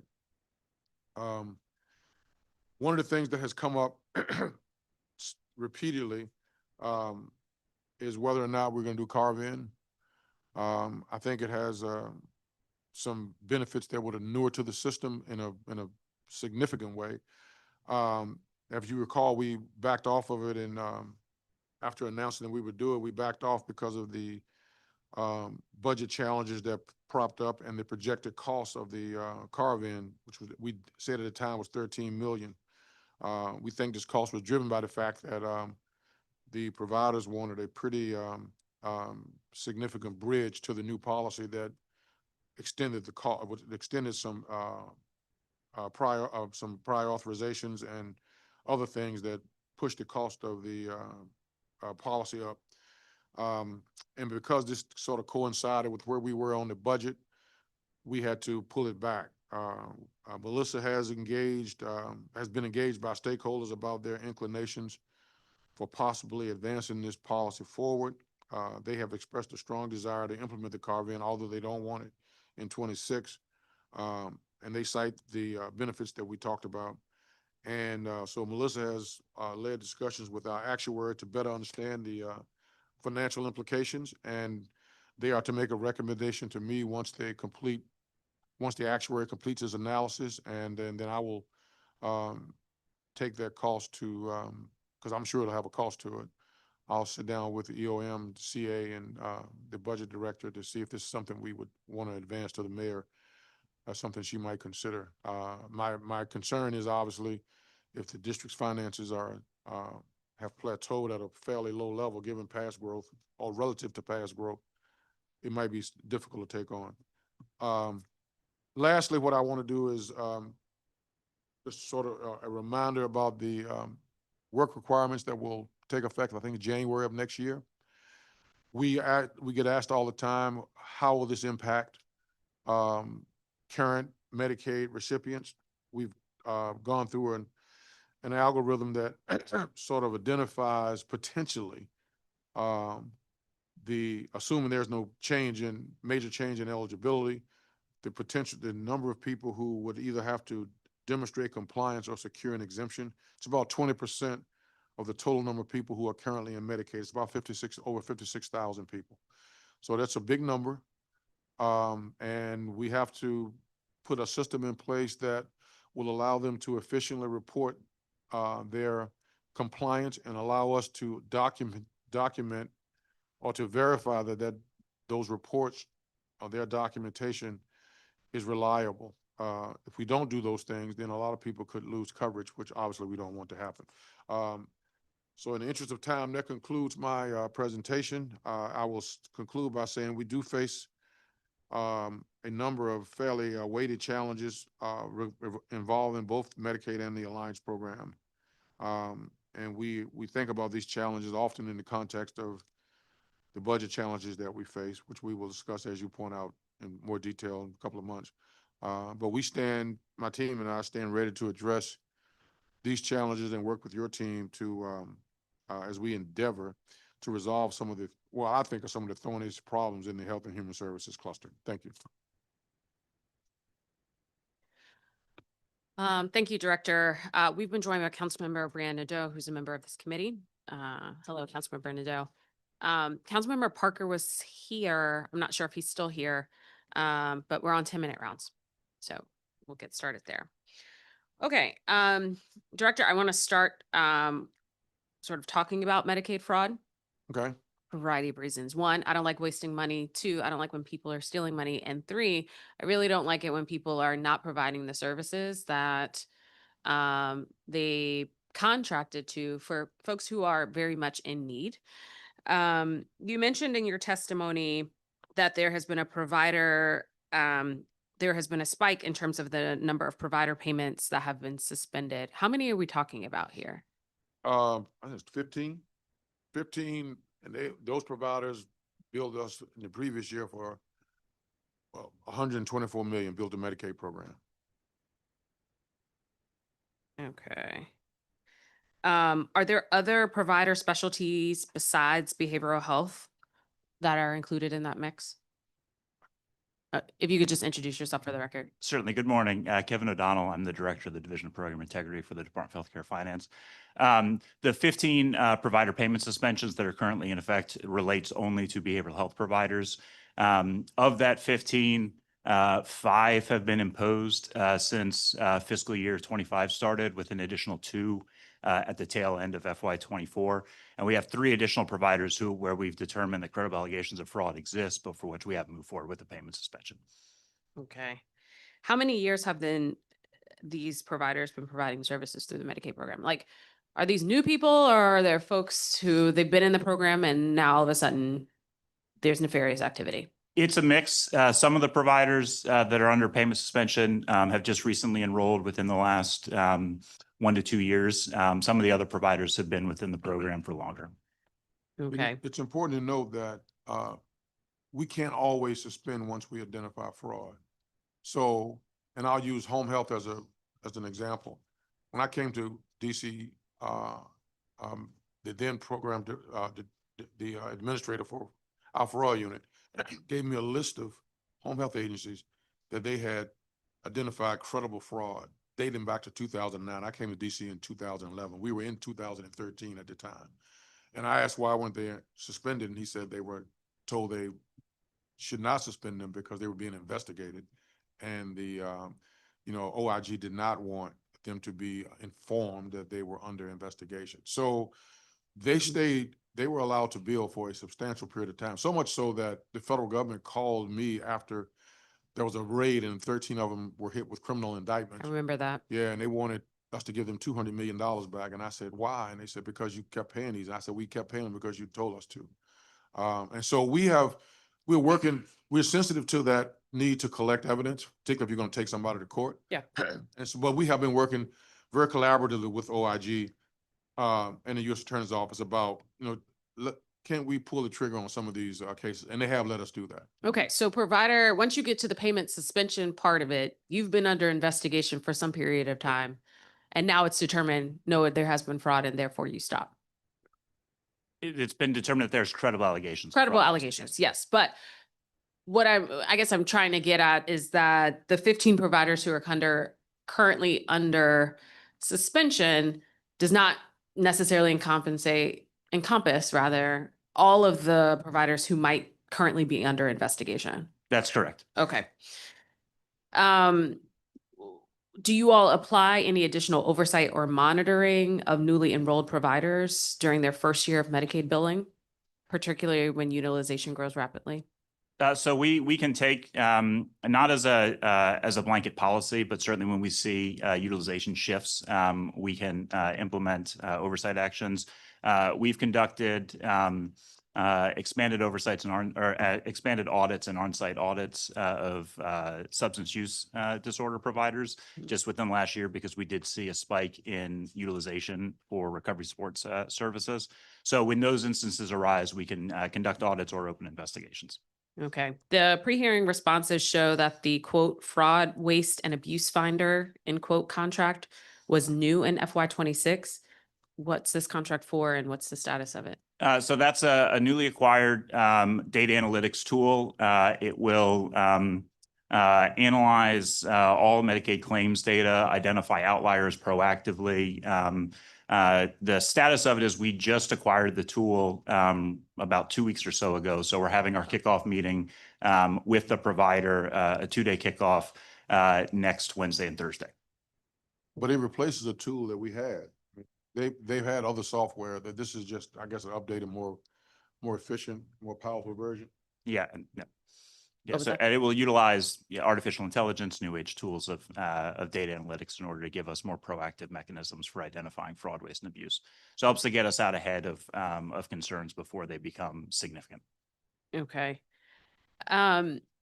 when you all have a provider who you have flagged for suspected activity, et cetera, what's the communication like with the managed care organizations about that? So we meet with all of our managed care organizations and all of our stakeholders, including our law enforcement partners, on a monthly basis, and we share ongoing investigation activities during those meetings. We also have quarterly one-on-one meetings with each of our MCOs individually in order to provide them with updates and make sure that they're aware of what we're doing, as well as that the data that we're receiving from them is accurate and up to date. Okay. We're in FY 26 now, but for FY 25, how many open investigations did you all have? I'd have to go back and check the figures on that. I can't recall off the top of my head. Okay. I'm asking these questions to sort of focus, one, like I said at the beginning, I don't like people stealing money. But two, I am noticing in some of the information that we're seeing coming out of the other end of Pennsylvania Avenue that this is something that the Congress is also focusing more on. But they're using these allegations of fraud, waste, and abuse to suggest that we should just cut healthcare altogether, which is not what we want. And I think that it's important for jurisdictions like ours to demonstrate that we're doing the investigations and we're doing the oversight, and we frankly don't need their Congress's engagement. I'm not a thesaurus like the director here, so I'm trying to pick words that I, sort of know. In general, is healthcare finance able to recoup overpayments due to fraudulent billing practices? Yeah, so we have an active audit team. We actually implemented in FY 25. We created a new audit team in order to supplement our activities there. That audit team focuses specifically on behavioral health and IDD waiver oversight. When we identify waste and abuse through the audits, we can recover those funds through recoupments, either repayments from the providers or offsets against their future billing. And then for fraudulent activity, we work with the U.S. Attorney's Office to ensure that any recoupments that we're engaging in there don't implicate their prosecution. And then when they do actually achieve a conviction against a provider for fraudulent behavior, we can recoup damages through that litigation. Okay, how much in overpayments was healthcare finance able to recoup in FY 25? It's okay, this hearing's gonna be going on. Phone a Yeah. friend. Yes, I can check the number. I have it in my notes Okay. behind me. No, I didn't give you a But I heads don't- up of yeah. which of you I'm gonna start with, so I know that this is a little. As a reminder, we have to give 70% of that money we recoup to the feds. Understand, Yeah. but again, that 30% is important. I think when we're in a very tough budget cycle, right, you don't get to keep the Porsche. Mhm. Give us Yeah. the Porsche back. And we sort of sell it or whatever. I know that you guys have a specific focus sort of in the behavioral health space, but are we concerned at all that our over focus on what's happening in behavioral health is sort of leading some blind spots with other specialties when it comes to this? Well, my view, and I certainly, Kevin can correct me, with the software that we use, it identifies outliers regardless of the provider type. And so if they see something across in another provider group that doesn't make sense or has the odor of fraud, then they can start an investigation there as well. Okay. I would also add to that, where we have consistently seen fraud, it's usually in areas where you have, like home health, where you have personal care aides, individual rendering providers on the ground. In behavioral health, it's community support workers, which are not, there's not a centralized certification or licensure. And then across like dental and DME. So I think it's fairly targeted and over our time in looking at these things. And I think if you really look to the history, like the director said, when you saw the FBI raids of the home health agency, you saw it just shifted to another kind of provider or service area where you had a lot of on the ground folks where you could, without the ability to like decertify or delicense them or whatnot. So I think it's fairly consistent also across state Medicaid programs where you see these issues. Okay. I'm over my time. Is Councilmember Parker with us? I think he hopped off. So Councilmember Nadeau? Thank you, Madam Chair and Healthcare Finance Team. It's always good to see you all. I do have some questions about the Alliance, which are mostly performance. So I'm hoping we can get into those. And maybe get some clarification on what Darren was saying earlier. So first, I wanted to ask about the $21 million in contingency funds that the CFO has certified to restore Alliance benefits for adults. And Councilmember Henderson and her team were a great partner on helping secure those funds. As of today, has that coverage been restored? No, as of today, the coverage has not been restored. One of the things that we flagged for, the CA is that if we restore that coverage, two things. One, it would be for a short period of time, but more importantly, it would create a sort of a lack of parity between the benefits we are providing for the Medicaid, former Medicaid recipients who are now in the basic health program and the Alliance. And so the plan was to have a discussion at the Mayor Council breakfast with Councilmember Henderson and others about how we should move forward, but that got canceled because of the weather. I am told that the Chairman Mendelson is going to request a similar meeting in the very near term. Once that issue is resolved and everybody understands what would be in place, then we are, ready to move forward. That was not on the agenda. I didn't see the agenda. I was just told to come and present. Okay, I mean, that's the kind of thing it'd be nice to get some notice on, so thank you, because I don't think any of us were prepared to have that conversation, given that it was not listed on the agenda. What are the options? Because now that's a couple weeks from now. We're already in February. What you mean? What are the options for? I'm sorry. Well, you wanted to discuss how to do it with the council, so what are the options you'll be presenting? I think one would be to go forward and accept the fact that we'd be providing a benefit to Alliance members that we wouldn't provide to other DC residents who are, sort of similarly situated. The other one, or come up with a plan that sort of addresses that inequity as best as you can with $21 million, or park those dollars to deal with the weighty financial challenges that await for budget year 27, and they are significant. So those are the options. What's the inequity that we create by implementing it as is? There are 9 benefits that would have been restored with that $21 million. Yeah.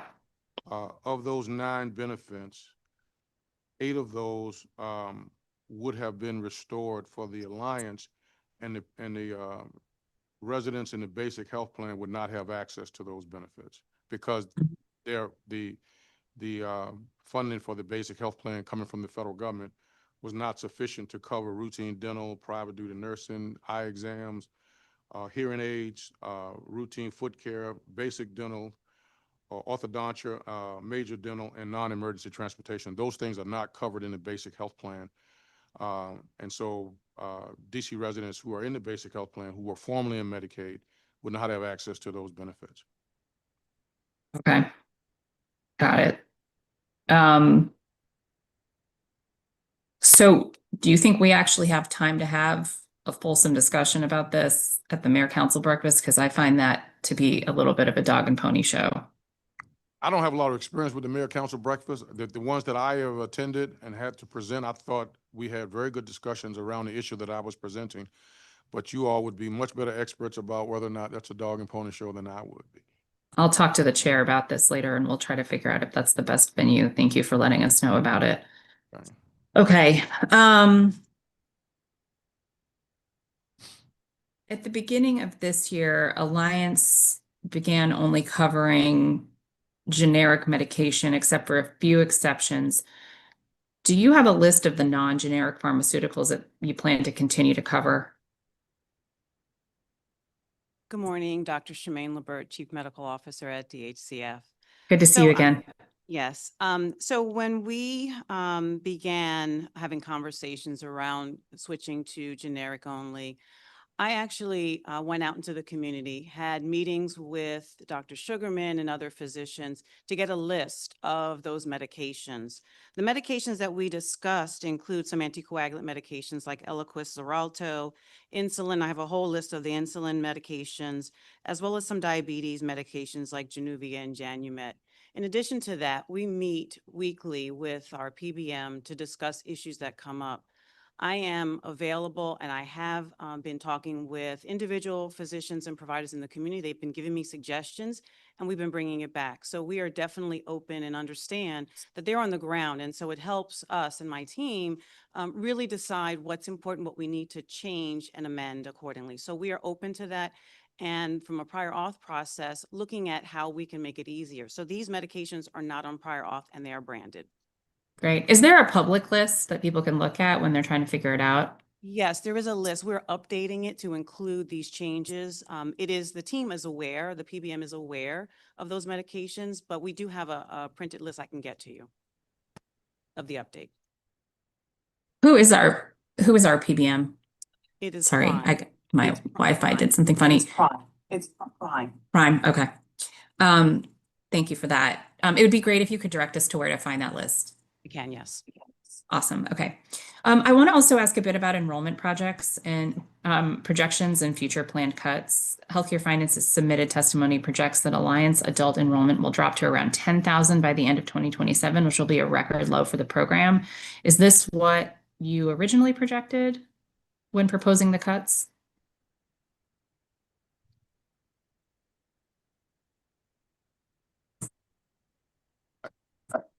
The reductions you see are primarily driven by the reduction in, we believe, the reduction in FPL. So I'm not, yeah, I mean, we made so once the reduction in FPL was in place and we look at trends in utilization and where they're going, then we made the projection that you see. Okay, so that aligns with what you expected? Well, I kind of didn't, it's hard to have an expectation when you're talking about human behavior and whether or not they're going to come in or stay away from the program. I think in this number is the part of this reduction are people who are still eligible. I think it reflects, again, the environment that they're forced to live in. And so I think some of that's in the data, but I'm not, I don't have a position as whether or not the numbers surprise me in terms of the steepness of the decline. We made the reduction. We developed a cost estimate that we believe would be generated by the reduction, and then we have to track and see where it's going. So you said your words, steep reduction. Do you think that the forthcoming 2027 cuts are still necessary given how low the enrollment numbers have dropped? I can't answer that question in the context of an isolated program. It's like when people look at our budget and say, well, don't cut this service because we see there's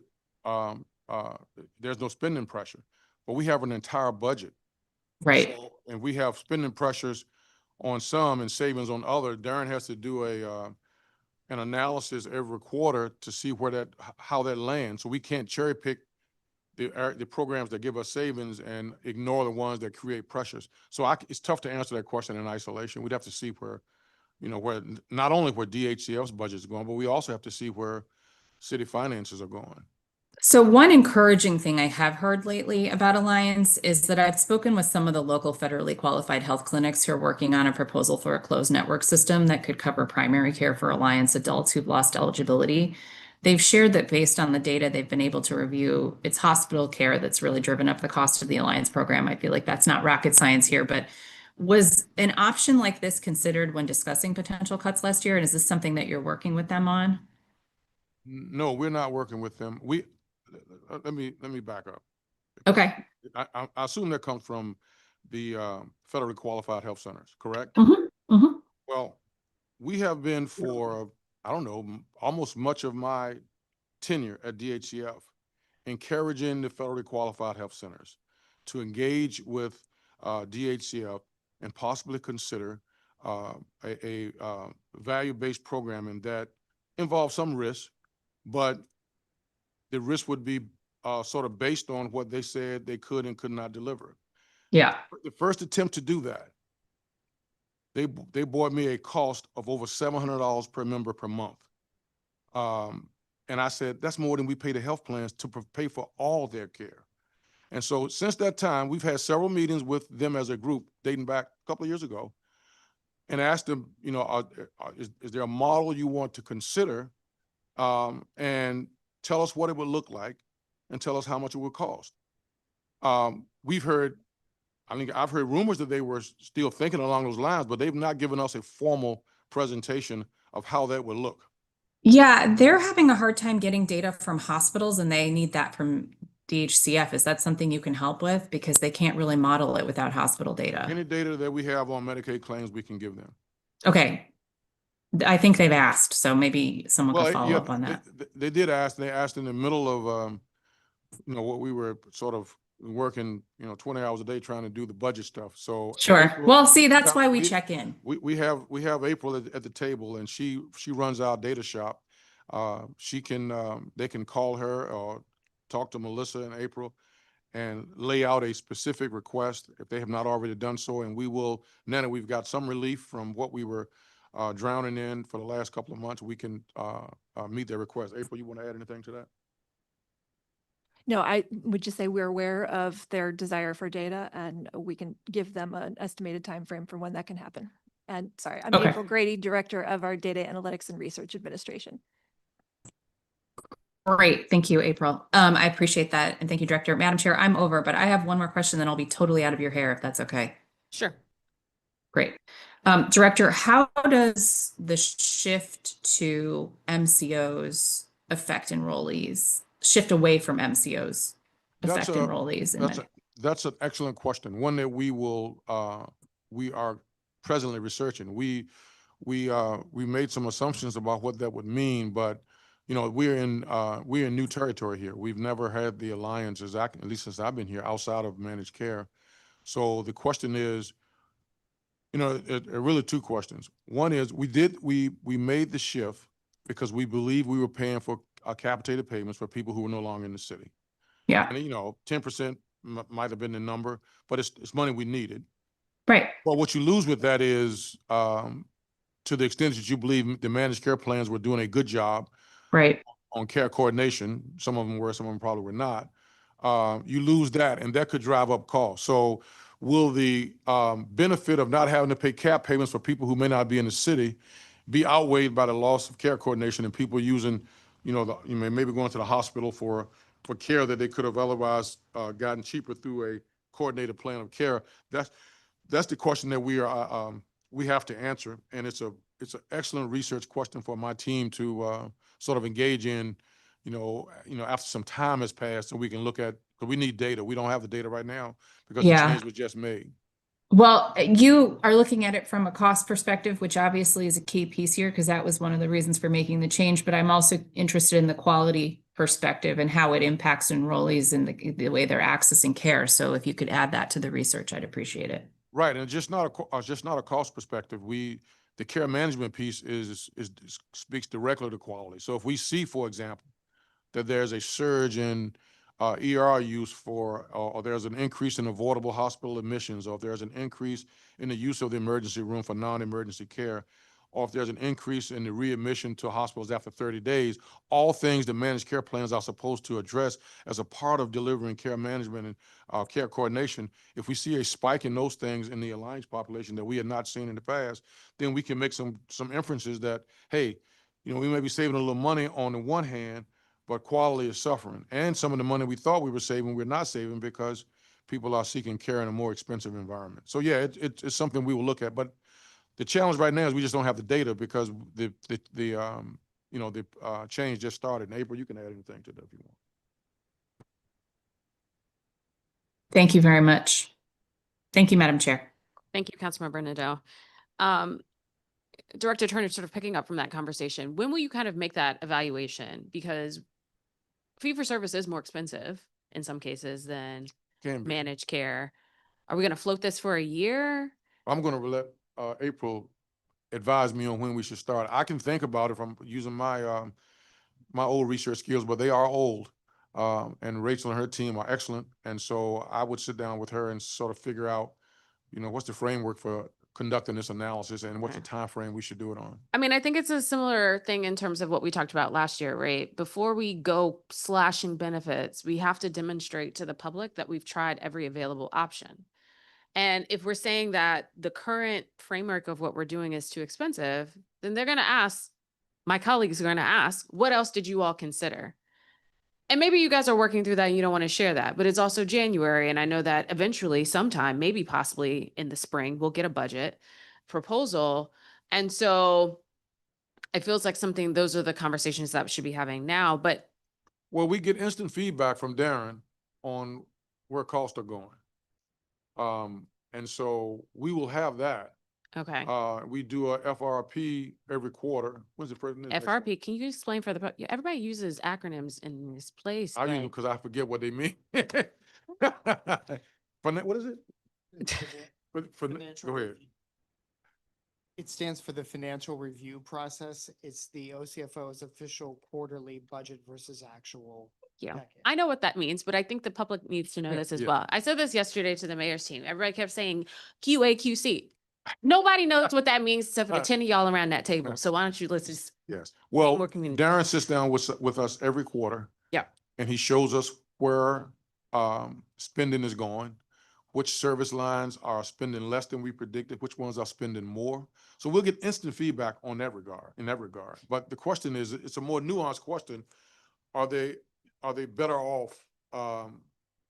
Is it more cost effective Yeah. to do it in a managed care environment versus a fee for service environment? That requires a fairly rigorous analysis that we can't do as a part of FRP. Okay, so we discussed in December at the roundtable about Medicaid and Alliance changes that you all would form an advisory committee to aid the agency in providing input around policy changes and generating some innovative solutions around this. The questions that Councilmember Bernadette was asking in terms of the Primary Care Association. Now, the Primary Care Association testified, and I'm certainly not co-signing their idea of give us the money and we'll handle it. But it does feel like that is an environment to have some of these conversations with some physicians, advocates, providers around what might be the best path forward. What's the status of?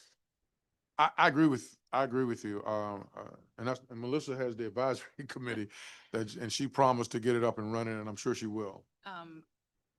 We have been working to back in August, our Chief Medical Officer, Dr. LaBerge, established the Alliance Advisory Council to have physician and provider input as we move forward on the transition.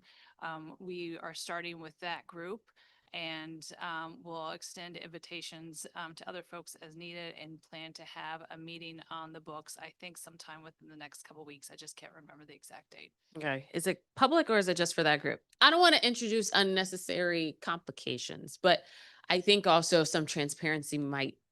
I think the meeting was always available for anyone who wanted to show up. That's generally how we have meetings. Okay, So I wouldn't expect anything other than that. all right. If you guys can let us know when that is scheduled or give us whatever the date Sure. is that you have. Of course. You also were sort of in the conversation with Councilmember Doe about the per member per month costs. What's the current per member per month cost for Medicaid MCOs? I don't have it with me. You said this wasn't a budget meeting. I didn't bring those numbers. It's relevant to the conversation. How much money did we spend in FY 25? The cap rate is about, it's a little over 500 a month, I believe, isn't it? Or a little bit less than that.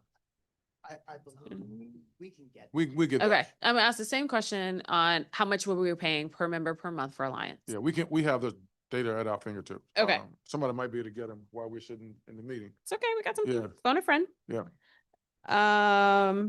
All right, let me ask some questions about managed care, since that is, I mean, I think the heftiest part of where you all spend your money.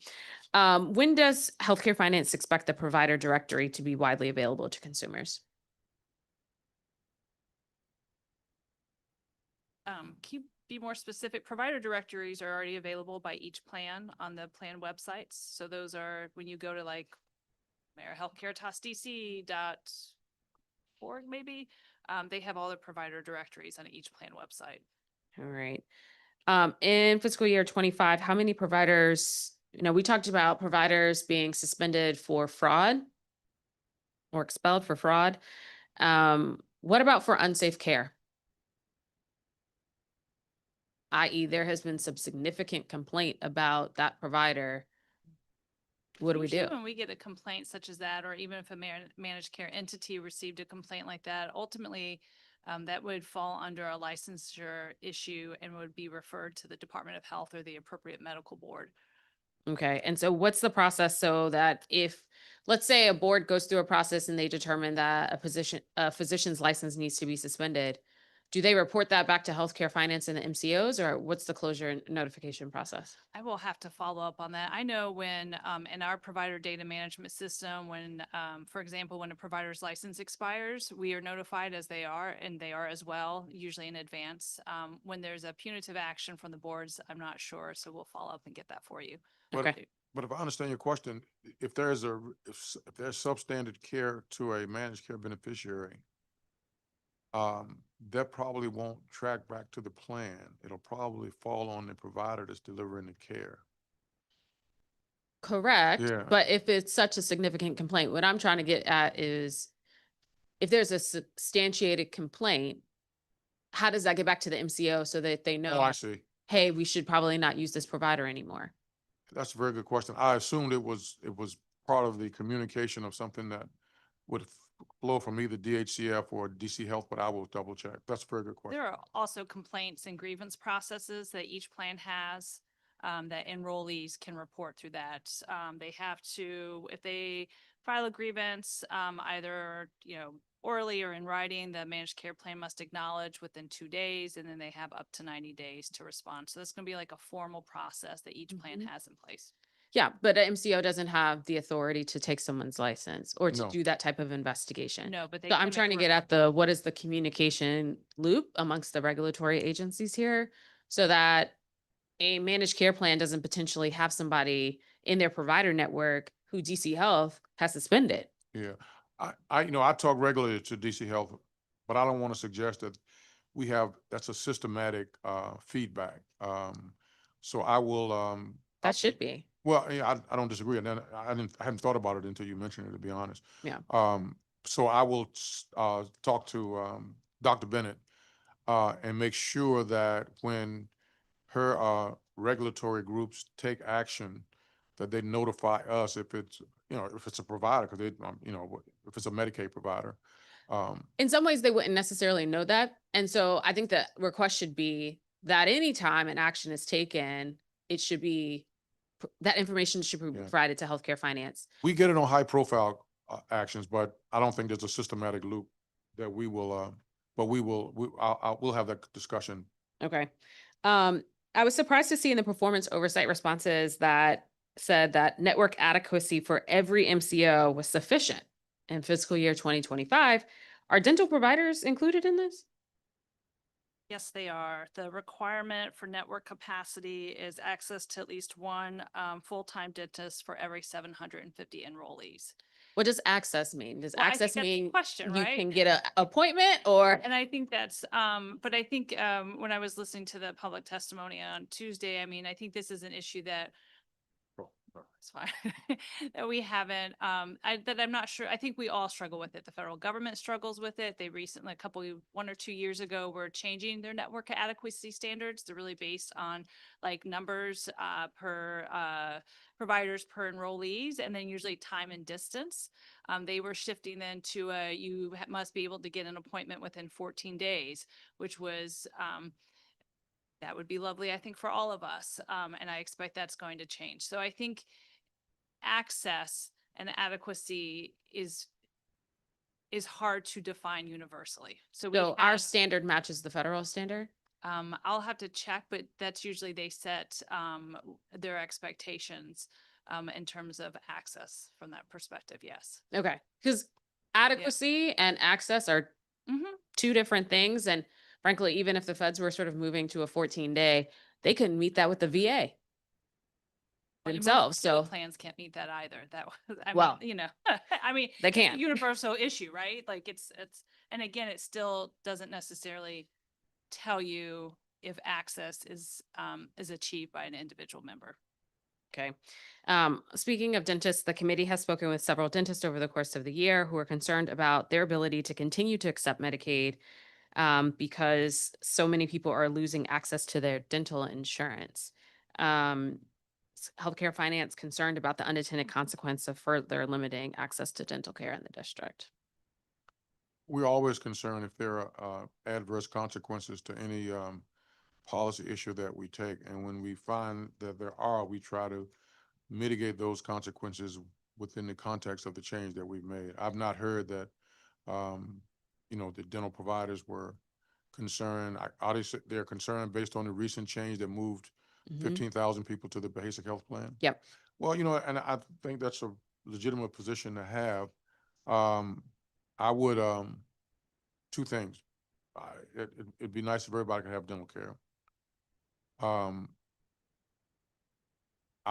thing I want to do is check utilization, dental utilization for those members when they were in Medicaid, and see what it costs, and then have discussions with Mila about how much money would be needed to restore that benefit to, not restore, they've never had it, to put that benefit in the basic health plan. So I mean, we know the data from you guys, right? Yeah. Or the claims data. Dental utilization is not great true, across the Medicaid population altogether. But when you really need it, it's necessary. it's necessary, particularly when we talk about it from a medical debt perspective. And this may work to our benefit, because if we can make the argument that, hey, look, we have the actual data, dental utilization data from Medicaid for those who were transferred, and it's showing that the cost should be no more than X, then may be able to add that benefit, or get Mila to add that benefit, rather inexpensively. Now, if utilization spikes once the benefit becomes available, then you just kick the problem down the road. You have to come back and figure out how much more money you need to put in it. But Yeah. those are discussions we can have with Mila, and then once we have those with Mila, we'll certainly talk to the CA. And It's so Yeah. interesting how we talk about utilization spiking as though sometimes that's a bad thing. When in no, I'm fact- just saying it's just a fact. I know this is sort of the rub in terms of the financial side of it versus the public health side of it, right? Yeah, I want utilization to spike. That means people are going to the dentist and they're going to get vision care and they're going to the primary care physicians. And hopefully it's helping to save the costs on the hospitalization side. But we see spikes and we're like, oh, something's going on here. We got to take a look. Well, two things can be true at the same time. True. Yeah. We see a lot of like emergency room spikes where people go to the emergency room 60, 70 times a year. Clearly, we don't want to see that. But if people, that does not happen with dental care. If people are going to the dentist more often, that's a good thing. Yeah. And I would agree with you. In terms of our oversight of the MCOs, do we look at wait times to get an appointment? Is that like a data point that you all use internally to evaluate the effectiveness of the MCO? I'll have to follow No. up. I don't know for sure. That's not in, we do an annual report, which is very good. We've been doing it for years. That sort of looks inside of the black box of the MCOs. We look at a number of different metrics. Wait times, I don't recall that being in the report, but I'll double check. But if it's not in there, maybe that's something we could look at. I would say that, like, anecdotally speaking, wait times are the things that frustrate people the most Yeah. because at that point, right, if I've decided I need to see a doctor and then you tell me it's going to take me 6 weeks to solve my issue, then it kind of, it prolongs. You see what I'm saying? And so I feel like that should be an effective measure. Now, I know there's but so much that MCOs can actually control That's correct. with their providers, but I think that's an interesting metric for us to sort of look at. The 2024 CMS managed care rule includes a new requirement for availability of telehealth, telemedicine, e-visits, and other technological access. Do we anticipate any challenges in rolling these new requirements out? Or have we heard any pushback from MCOs about it? Actually, I think the broader concern for us right now is whether what is the current administration's plan for that rule going forward? If they're going to implement it as it is, or if they will be making changes on the managed care rule. And so in terms just generally of telehealth, Yeah.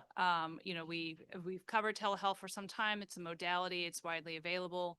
And I can follow up, quite frankly, the 2024 rule is not top of mind right now. I don't remember the specifics. But we have not, I don't recall that we've received guidance from CMS on that rule yet, but I am anticipating, I would not be surprised if we saw some changes to that rule that was issued a couple years ago. Okay. Last year, we discussed two measures that district MCOs did not meet in terms of their targets for in-network adequacy. One was adult PCP, primary care, urgent appointment compliance, and then the other was for pediatric PCP, urgent appointment compliance. Both showed a slight decline this year. So how are we working with our MCOs to improve that outcome, which hopefully would avoid unnecessary ED usage? I will follow up on that because of the last data I was looking at, I thought the issue was more along pediatric psychiatric capacity. And so I'm not as familiar on the primary care, the PCP side. So I Okay. will follow up on that one. Okay. The pre-hearing responses reflect that each MCO's urgent prior authorization response times have increased, while non-urgent prior authorizations and long-term care prior authorizations have improved, which is a good thing. Have we dug into what's going on in terms of the urgent prior authorization response time? No, I don't have that answer for you at this time. Okay.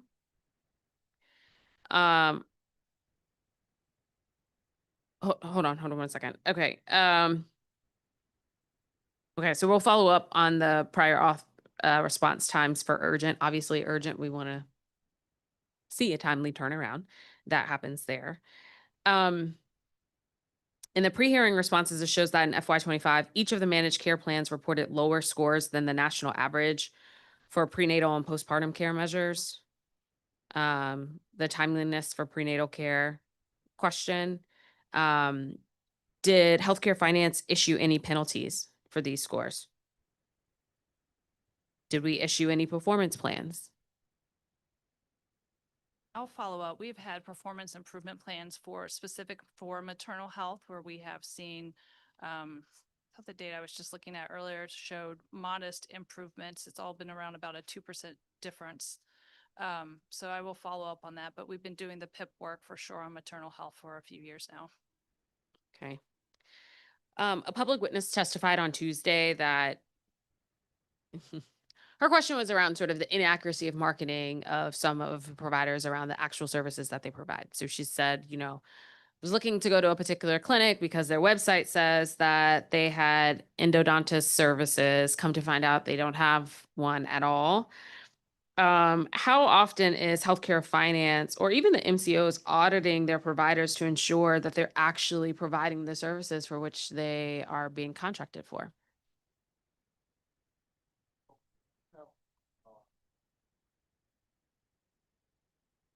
It's a data-driven process. We only pay them for the cost that they are incurring. In other words, when we set their rates, the actuary looks at actual utilization across a number of variables and then calculates what it would be an actuarially sound rate within a rate range. Sure, but you're also evaluating them on network adequacy. And Right, so if but I'm that- telling you that my network includes someone who has endodontist, but they don't, Right, but I guess my point is I was just going to say, and the way I understood the comment at the hearing was more of the provider itself was advertising on their website services they provide.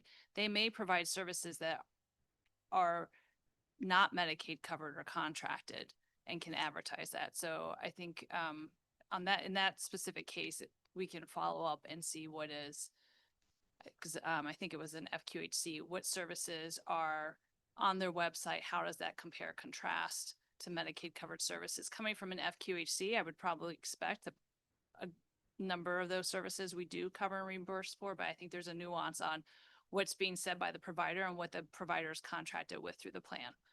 Okay. My question is more, not necessarily on the cost side, because yes, we're not paying unless you have it. Excuse me, but when we are evaluating network adequacy, if the MCO is saying, oh yeah, no, I got a provider who does that, so I'm good. But in fact, the provider does not do that. That's a different question, yes. Right. That's a problem, right? And so we're clearing everybody as saying you got the right amount of providers, when in fact you might have somebody who is not presenting themselves as having it at that time. Okay. Your testimony covered the Salazar settlement and steps the agency is taking to meet the terms of the settlement, including transitioning the managed care organizations to an alternative payment model. Has this been designed? No, the process has started. Okay. What data collection analysis will be required for this? Oh, well, it'll track with the requirements of the settlement. And so once we have clarity that, this is what it is expected to finally exit Salazar, then we will build a data collection efforts around those requirements. Is it your anticipation that this is something that can happen this calendar year, or is this something that is going to be a carryover? I think we have to report back, and there's, I don't know if Chris, I think we have to report back in 27 on actual performance. Okay. Yeah, well, this is not what. Okay. 27. Darren, you had a update? Okay, you just turn your mic on.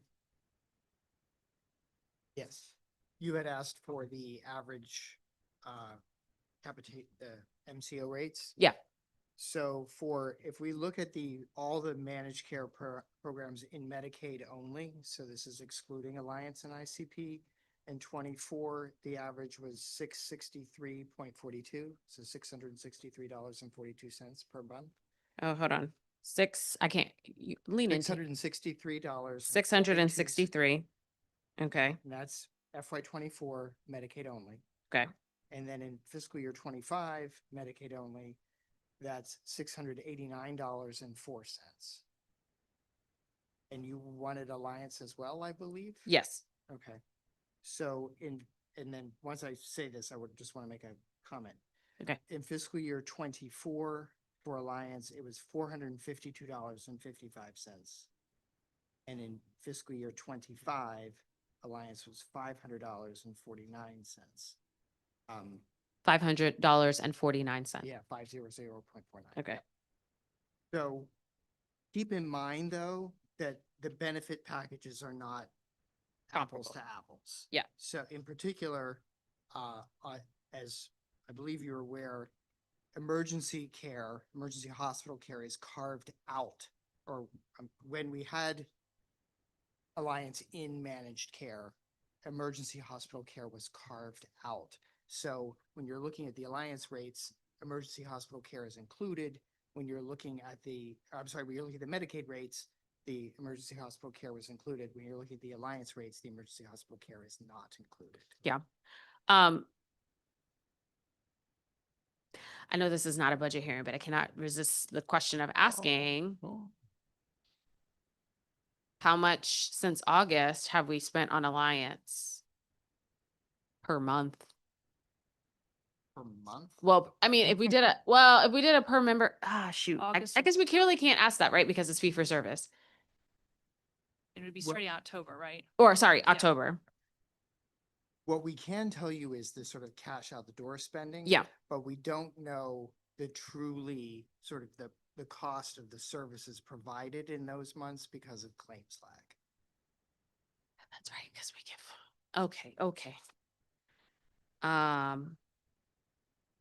Okay. Let's talk some budgetary things, not forward. Let's talk about, backwards spent, not backward. You know what I'm talking about. Money we've already spent. Okay. So the financial review process, for FY 26 I think for Q1 comes out next week, which is obviously you're having your hearing this week. What do you expect it to show for healthcare finance for Q1? We're not finished yet, so I can't provide an answer right now. Okay. Do you have any current spending pressures? We do not anticipate any spending pressures in FY '26. Positive. It's early.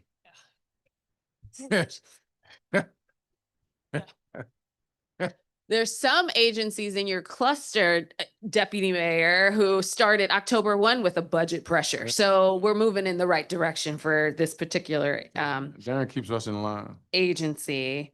Okay, healthcare finance reprogrammed about $231 million in FY '25 to align the budget in the Medicaid provider payment services with anticipated expenditures. Based on the performance oversight responses, the areas of need were mental health rehabilitation services, FEMS, inpatient hospital services, and emergency Medicaid. How are we reevaluating these program areas in terms of expenditures going forward?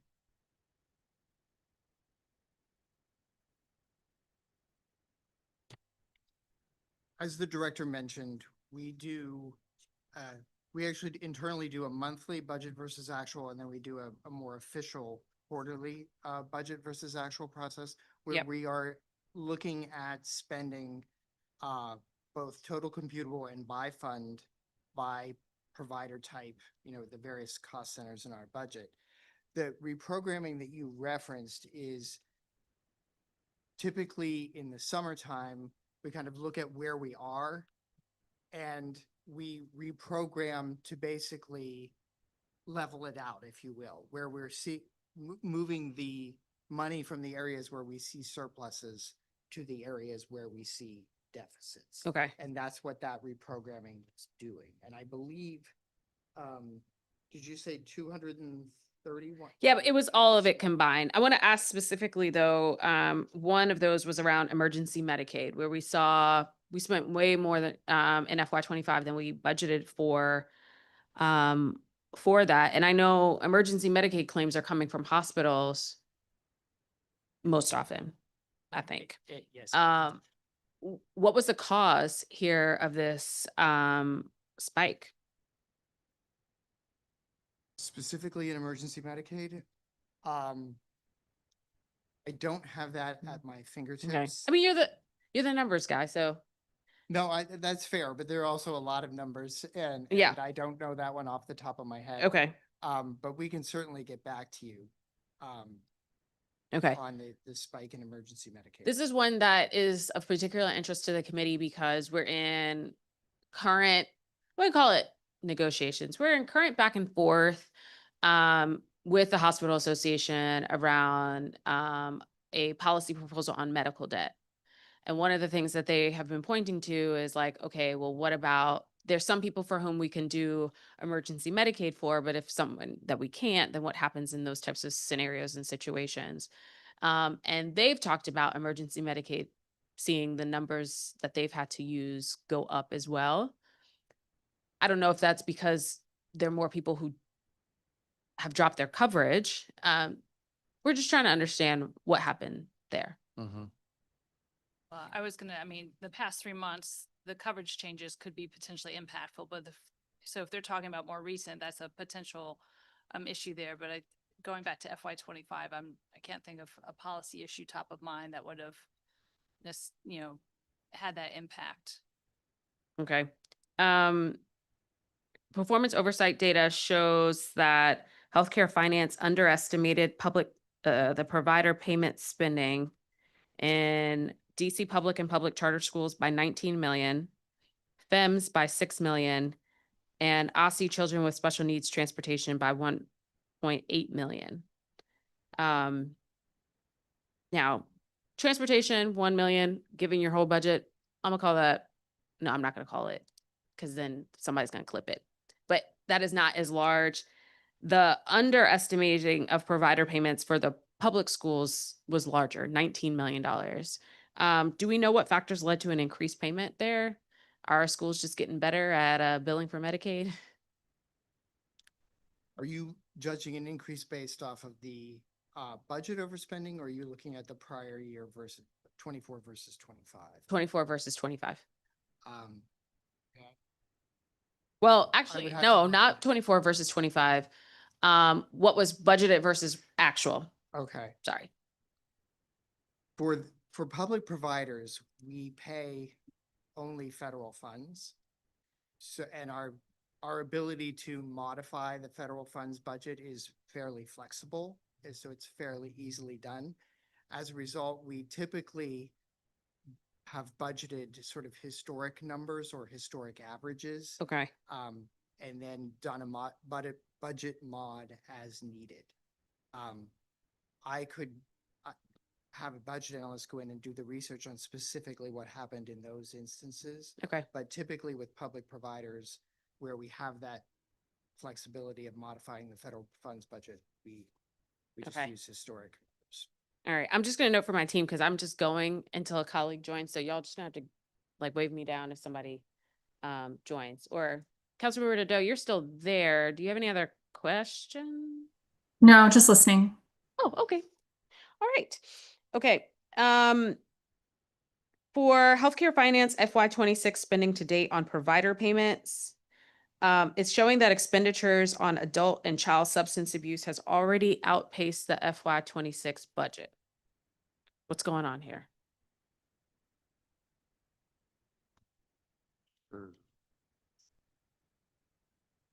One of the areas where we've seen an increase in utilization is recovery support services, which we are currently monitoring because of the uptick. Okay. Can you say for the folks who might be watching, what does what encompasses recovery support services?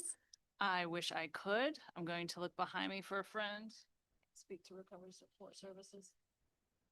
Eh, No friends. No friends today. Okay. I think, yeah. So what is the conversations, I guess, with healthcare finance and behavioral health about this?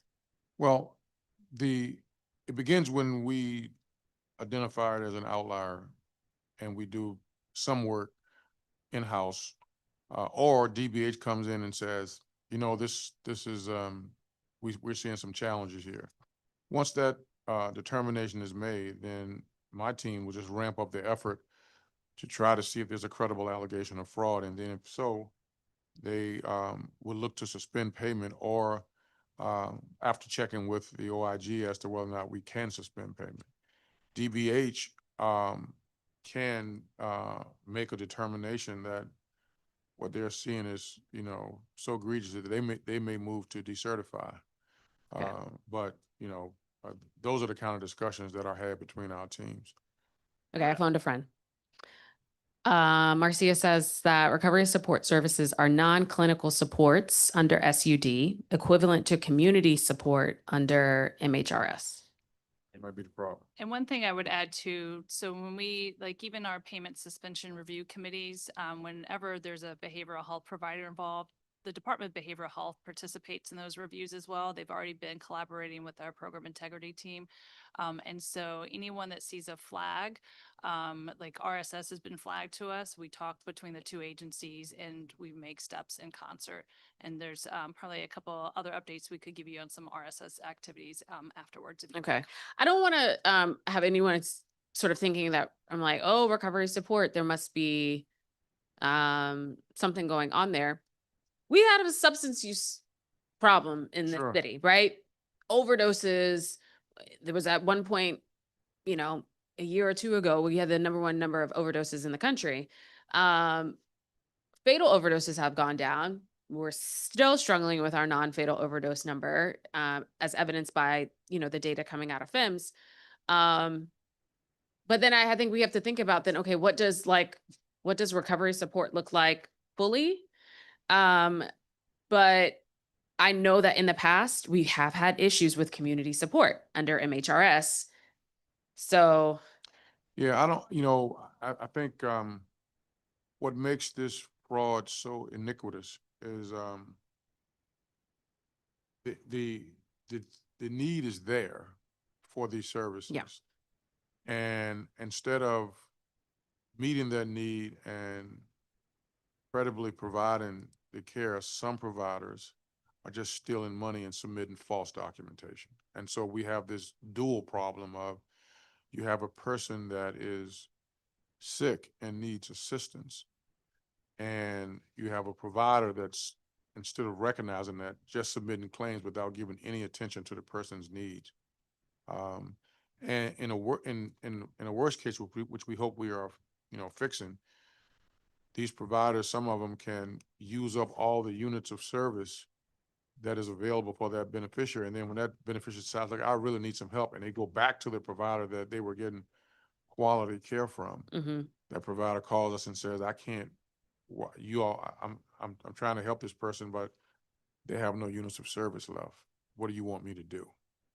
And, or they say, I've already spent X thousands of dollars helping this person.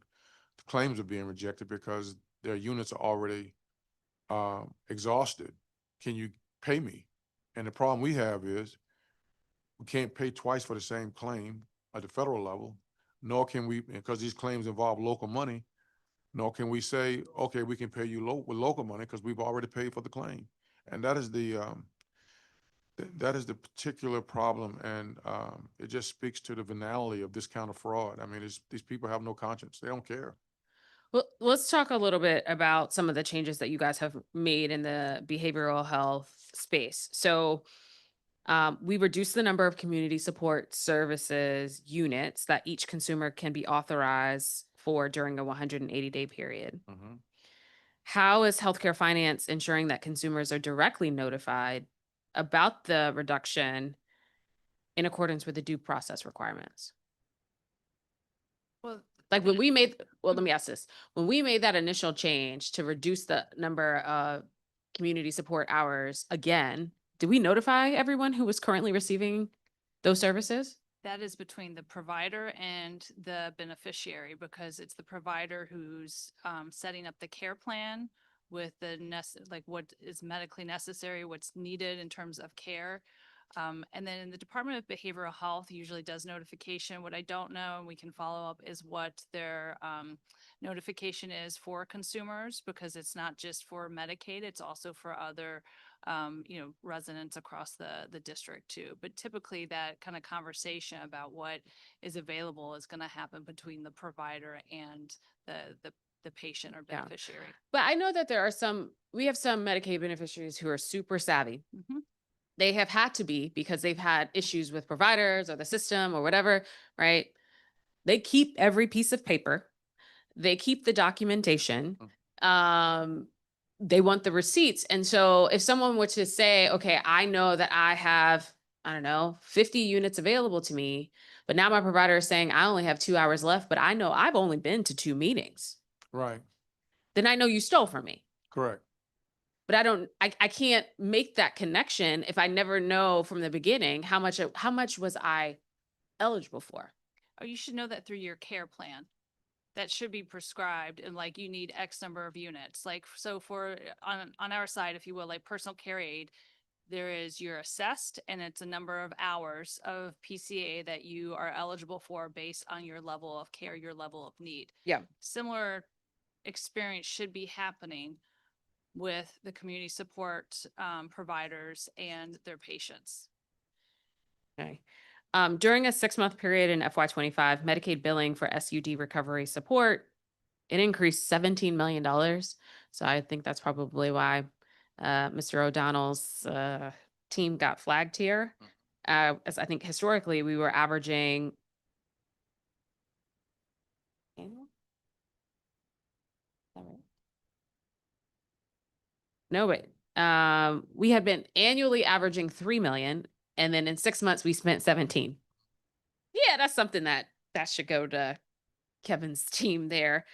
Healthcare Finance and DBH have indicated that 2 newly certified providers accounted for nearly the entire increase, enrolling almost as many consumers as the rest of the system combined. Why did it sort of take us 6 months to identify this type of surge that took place? What to see, part of it is back to our claims billing process, right? Like, we don't see the utilization increase until we are paying the claims. Which is why we monitor that. And then once Kevin's team sees odd utilization, such as no one's getting RSS to 300 people are getting RSS, that is one of those flags, and that's what helps direct us where we go in terms of our investigations. And And don't forget that we could, even if we notified it or identified it earlier, we want to suspend payment, we may be told to stand down. We got this provider under investigation. Okay. Mr.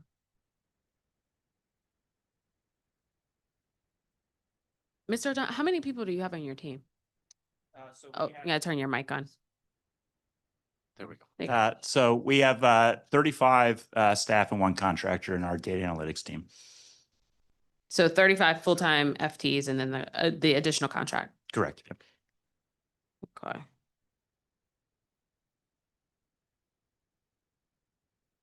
In comparison to jurisdictions our size, are we comparable?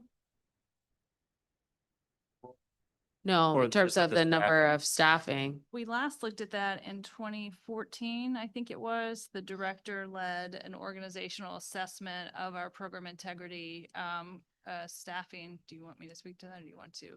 And at that time, he did identify that we, based on our program size and compared, I think it was Virginia, Maryland, maybe West Virginia, that we weren't comparable based on our program size. And since then, I mean, our PI team has grown exponentially. I mean, we used to have how many people? I don't know. Yeah, and now it's 20 to 30? Did you say? 35, yeah, 35, yep. So, it's. And our we've been investment increasing there over the has past been years. growing year over year. Yep. Not only, Oh, your mic is off, Wayne.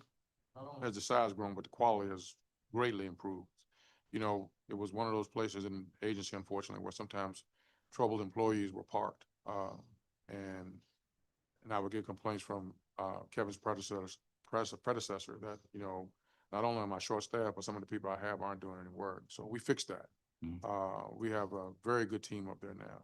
I'm not suggesting that it's not. I'm just trying to determine altogether. I think the fact that you caught this 6 months in Mhm. is good. Yeah. As opposed to us saying like 2 years later, we're looking at this like, whoa, what happened here? Right. You know, in terms of the amount of money.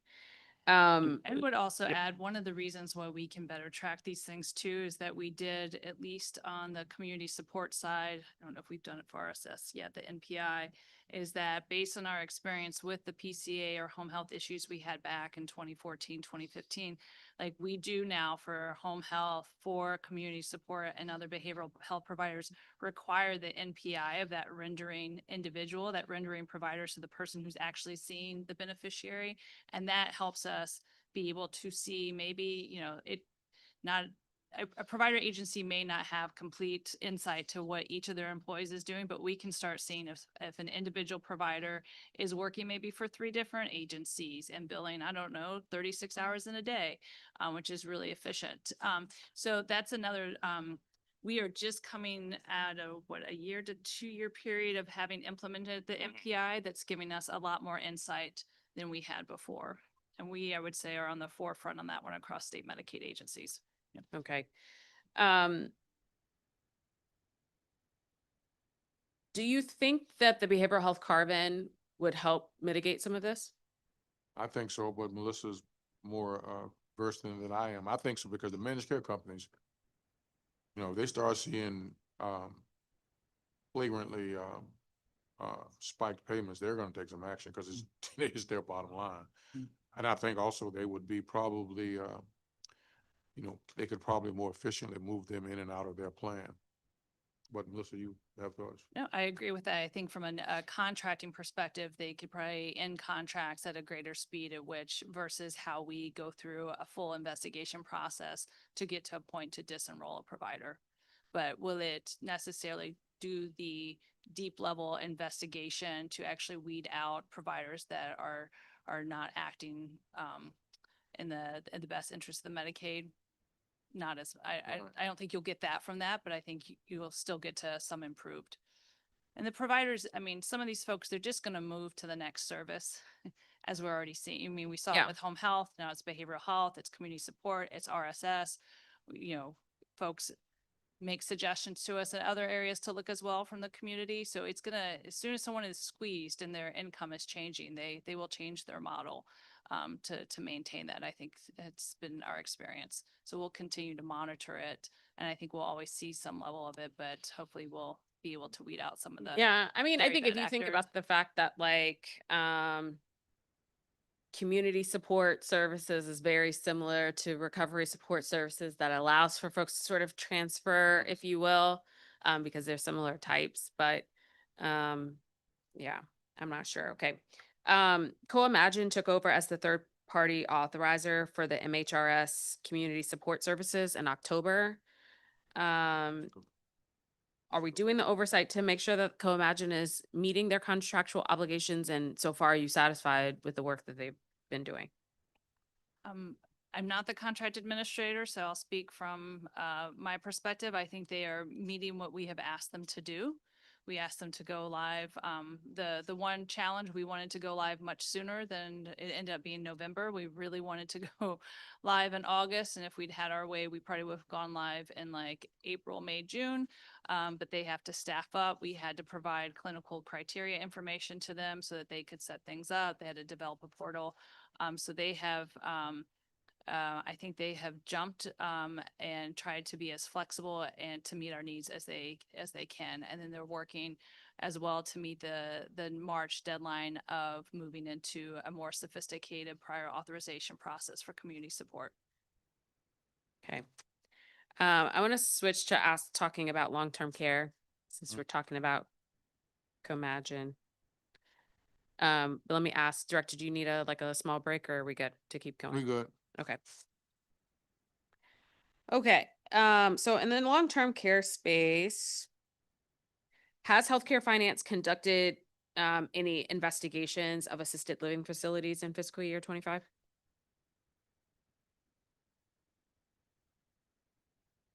And just introduce yourself for the record. Benjamin Abegbe, Director of the Long-Term Care Administration. We do have an oversight process for providers who are referred to our Quality Management Committee, and that includes some assisted living providers who have been recommended for enhanced monitoring, and they go through the escalation process, which may lead all the way to possible termination. But at the moment, we did have a couple of providers who are referred to the enhanced monitoring process in 2025. Okay. You're scooting, lean in. You got to hug these mics a little bit for us to hear you.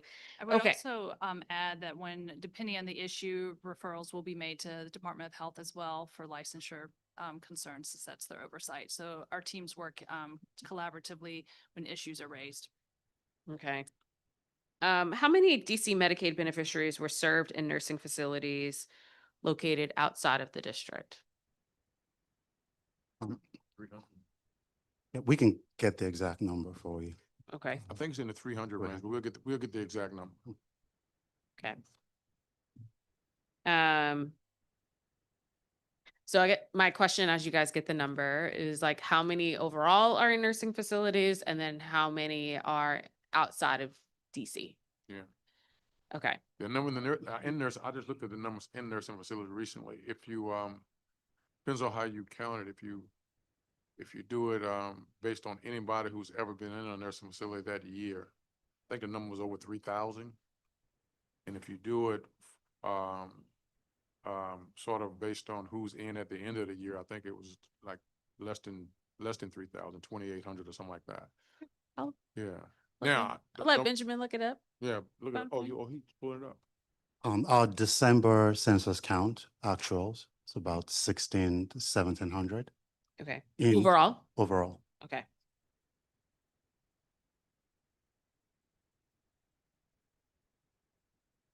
When we locate someone outside of the district, is that based on consumer choice or availability? So we go through the exclusion criteria. Okay. They have to, first of all, exhaust all avenues to get placed within the district. And once we go through that, then we start looking at placement outside of the district. Okay.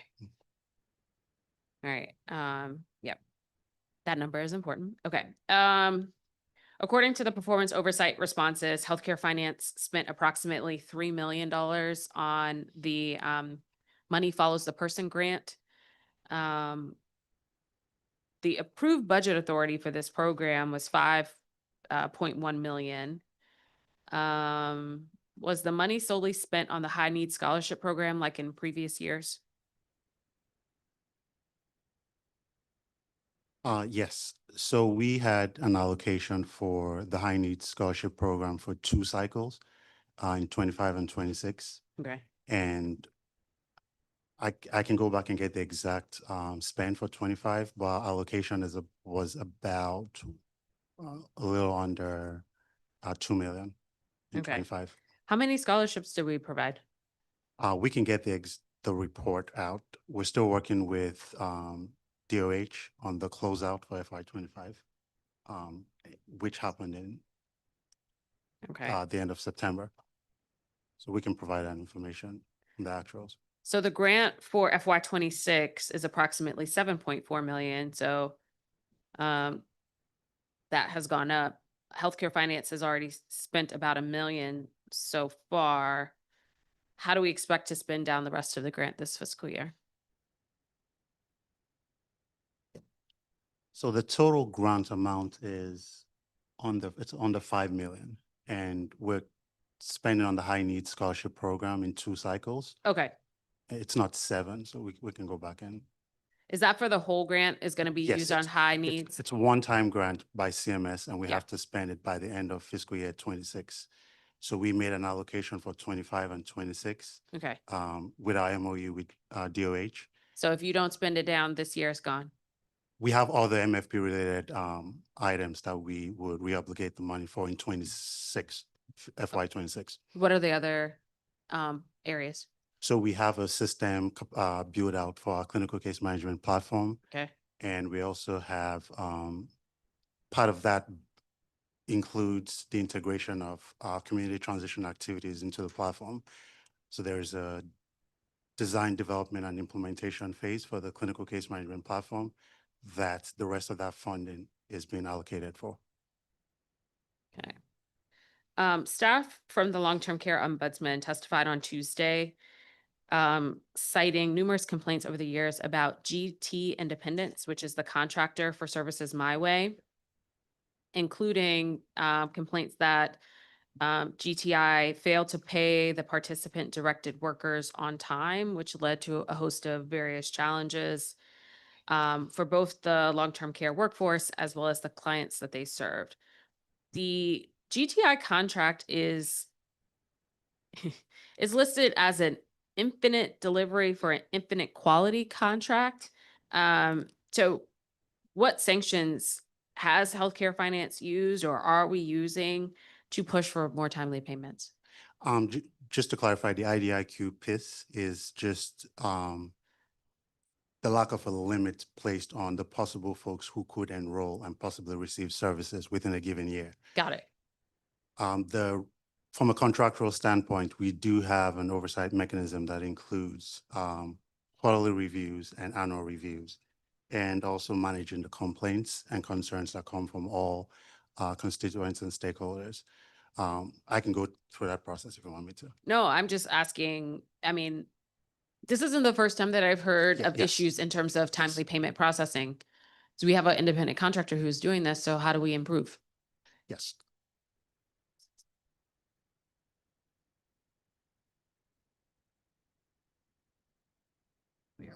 Yes, so we have the vendor work primarily as a fiscal agent, and they help with obviously the payroll.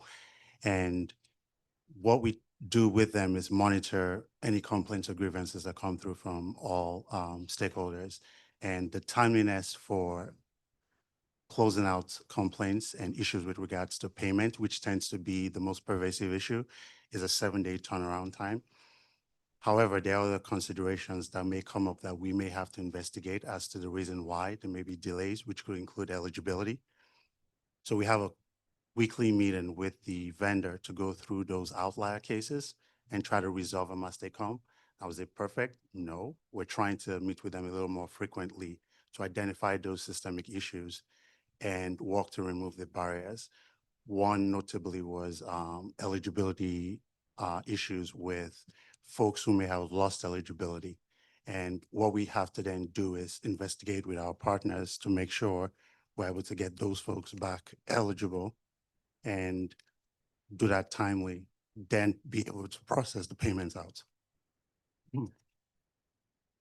Yet then with the timesheets, they have an electronic process Yeah. that is automated, tracks all the spending and puts any hold if there are any issues, and we have to work with them directly to address any concerns. And I would say real that time. the other piece too is that there is us, there's the fiscal agent GTI, and then there is the beneficiary who in this case acts as the employer. So their responsibility of submitting the timesheets and making sure that they're staying within budget. There are cases where those things don't happen. That's not all the pay issues, but I know the few that usually have come to my desk end up being something more related to like, we haven't gotten the timesheet, we're having a budget, I've gone over my budget. Once you've gone over your budget, then we have to do some other things on our end to ensure that we can still make the care available. Okay. And there's also the technical issue around the what is it, EVV? Yes. The ones that I've dealt with, I get calls directly about these as well, and I tend to run them down with staff to make sure we get them addressed. But sometimes they're using the EVV system, you have to be in a certain place. And if you're not, then the system might not log you as having those hours that you think you have. Doesn't mean you didn't credibly earn those hours. It just means they got to figure out how to make the system recognize how you're delivering care. EVV is electronic visit Oh, verification.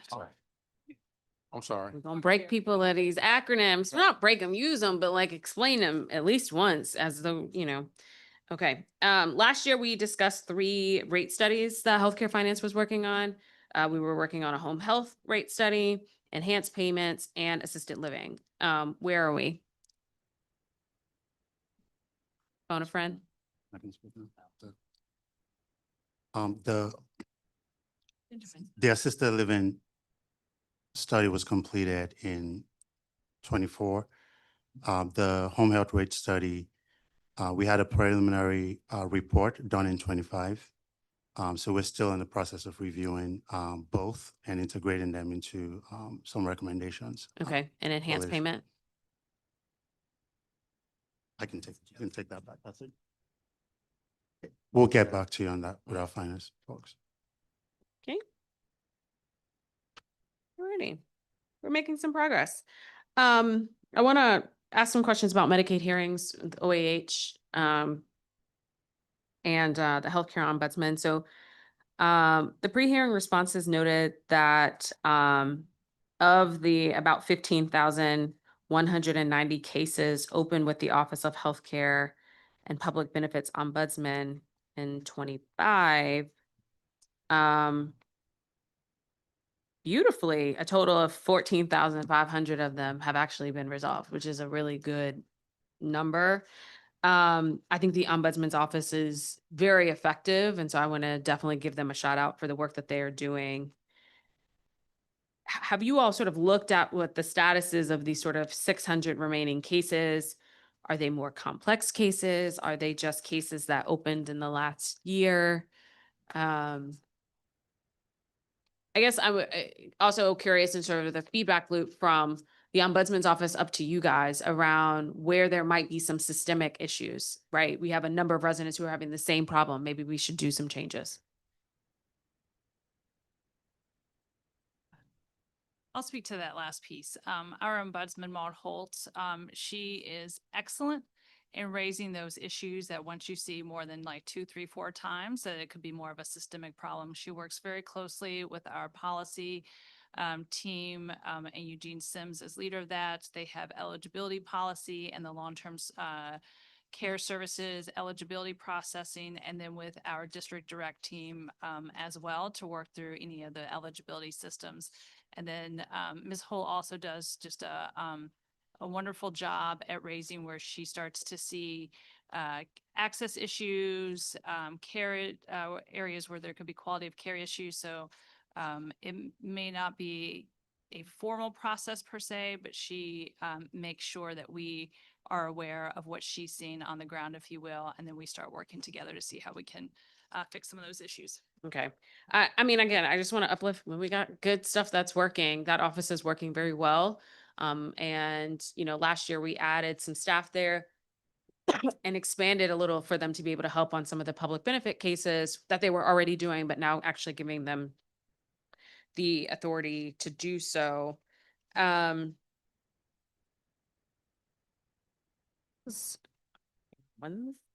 second.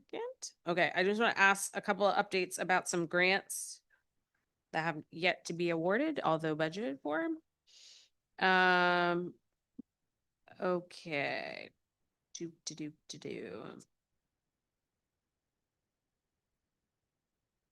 Okay, the notice award for the Diaper Bank Grant Program and Produce RX was January 14th.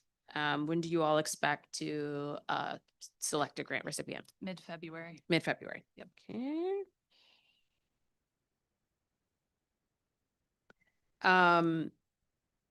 There is a grant called Digital Health Planning and Technical Assistance. It was awarded to Primary Care Association. Do we have a timeline for expected complete? Oh, phone a friend. Good afternoon. You just introduced yourself for the Of record. course, Joe Weisfeld, Director of the Healthcare Reform and Innovation Administration. Okay. That is an award that is a multi-year award. Okay. It has been awarded. There are components of it that we plan to modify and add additional dollars and additional tasks. Some of that is requires us aligning federal dollars and local budget authority. So that Mhm. just takes a little bit of time, but it is something that has been awarded. Okay. For a grant like this on digital health planning, does it have to be for an outside entity? So for example, would St. Elizabeth's Hospital be an eligible grant recipient of this help? A recipient of the help. Yes, they could be. We have a scope of work that has to get approved by the federal government to get enhanced funding. That's a long process. We update that on an annual basis. And so we have to have a clear scope of work that ties back to either planning, designing, or technical assistance within like our health information exchange world. We have a lot of experts that we work with to help identify some of those use cases to build our future year plans. That all to be said, absolutely, that's an area that we can support. We just would require, some sitting down and talking through and scoping out what that might look like. Sure. And also St. Elizabeth's actually admitting that they need help. But yes, digital, I think right now in terms of prescriptions and pharmacy, they're operating off of like 3 different systems that don't talk to each other. Problem. Absolutely. That Absolutely an area we can help on the technical support, not the, building or buying Right. new things. but yes. technical support on that front. Okay. We have been participating in the cell and gene grant or cell and gene therapy grant. What's our status there? This is a federal award that we won last year. One of 3 federal awards, 100% federal awards that we've won. Really trying to diversify and bring in additional federal funds. This one, we got, we can't expend dollars until we have the local budget authority, which we just are finishing getting now. It's a really wonky process, but the federal government didn't give us the documents that we needed to do that until I believe December. And so Okay. this is working with CMS on some of these grants can be time consuming and difficult. Okay. The Children's Health Insurance Program entitlement grant was approved for 66 million in FY25. But we only spent 50 of that. Why didn't we spend the full amount of money? The Children's Health Insurance Program, or the CHIP grant, is functions much like the Medicaid grant. It's a matching program. So we pay the claims and we, pay the capitation payments that come through the door. So there's, Okay, so that's the lack of spending is because the there- result of decreased utilization? not necessarily decreased utilization, but not utilization that didn't come up to To the the level projected they amount? were. Yeah. Okay. Is that, it's carryover? Technically, yes, for 2 years, but the thing is, in both Medicaid and CHIP, if we need additional funding, we can get it because they're entitlement programs. Okay. I should say if we need additional funding within the current approved. Great.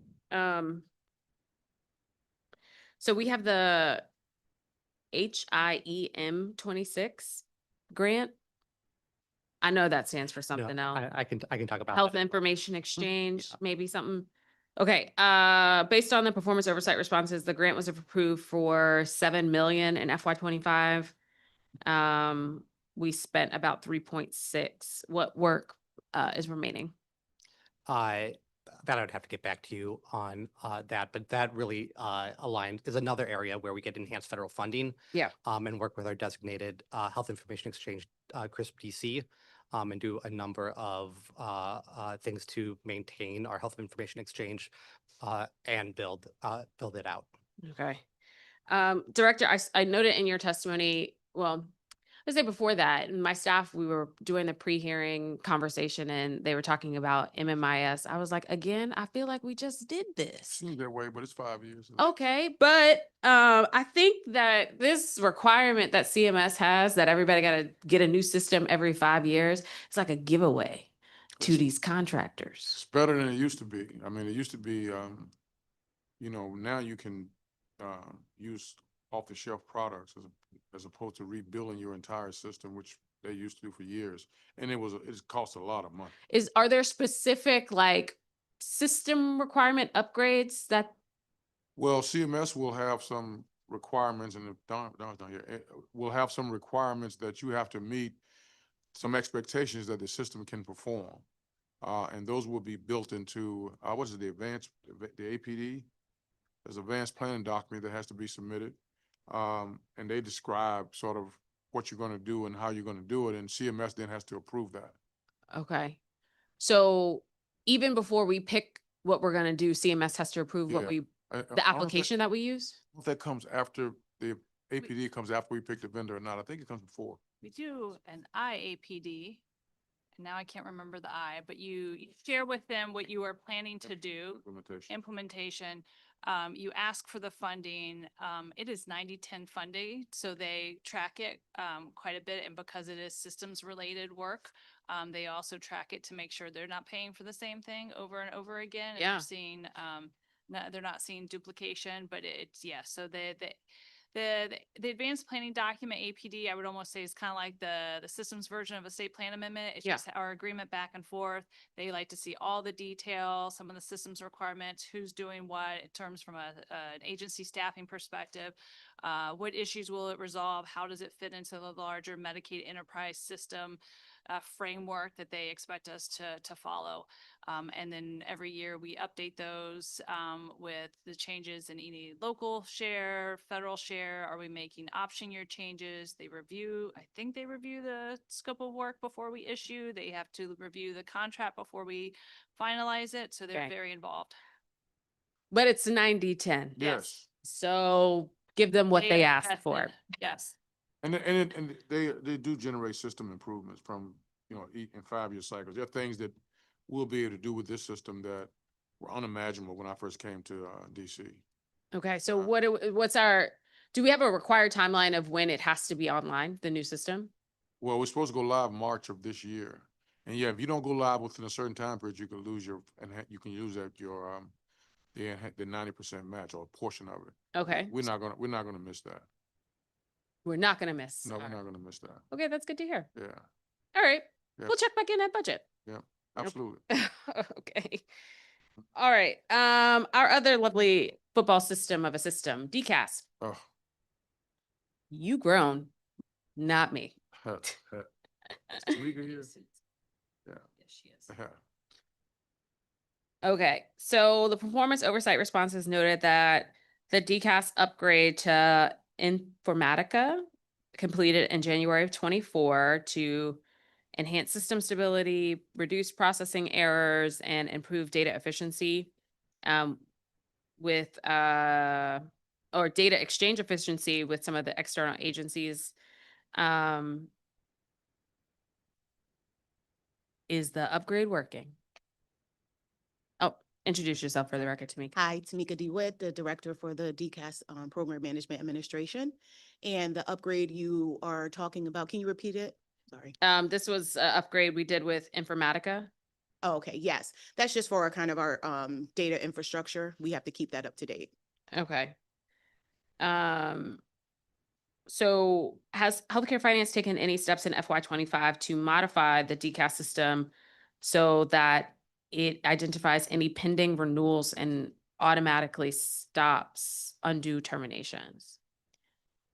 Like, we still have this issue of people saying, I've been terminated, but I've submitted my documentation. Mhm.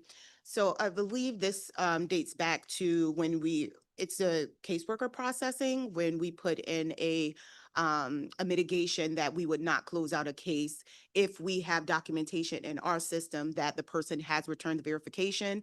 That's still present and happening. So we should not have anyone losing coverage if a verification has been provided. Our system has determined that. We send our reports daily to ESA so that they know who can be processed, who's ready for processing. We send that daily to them in a communication. Okay.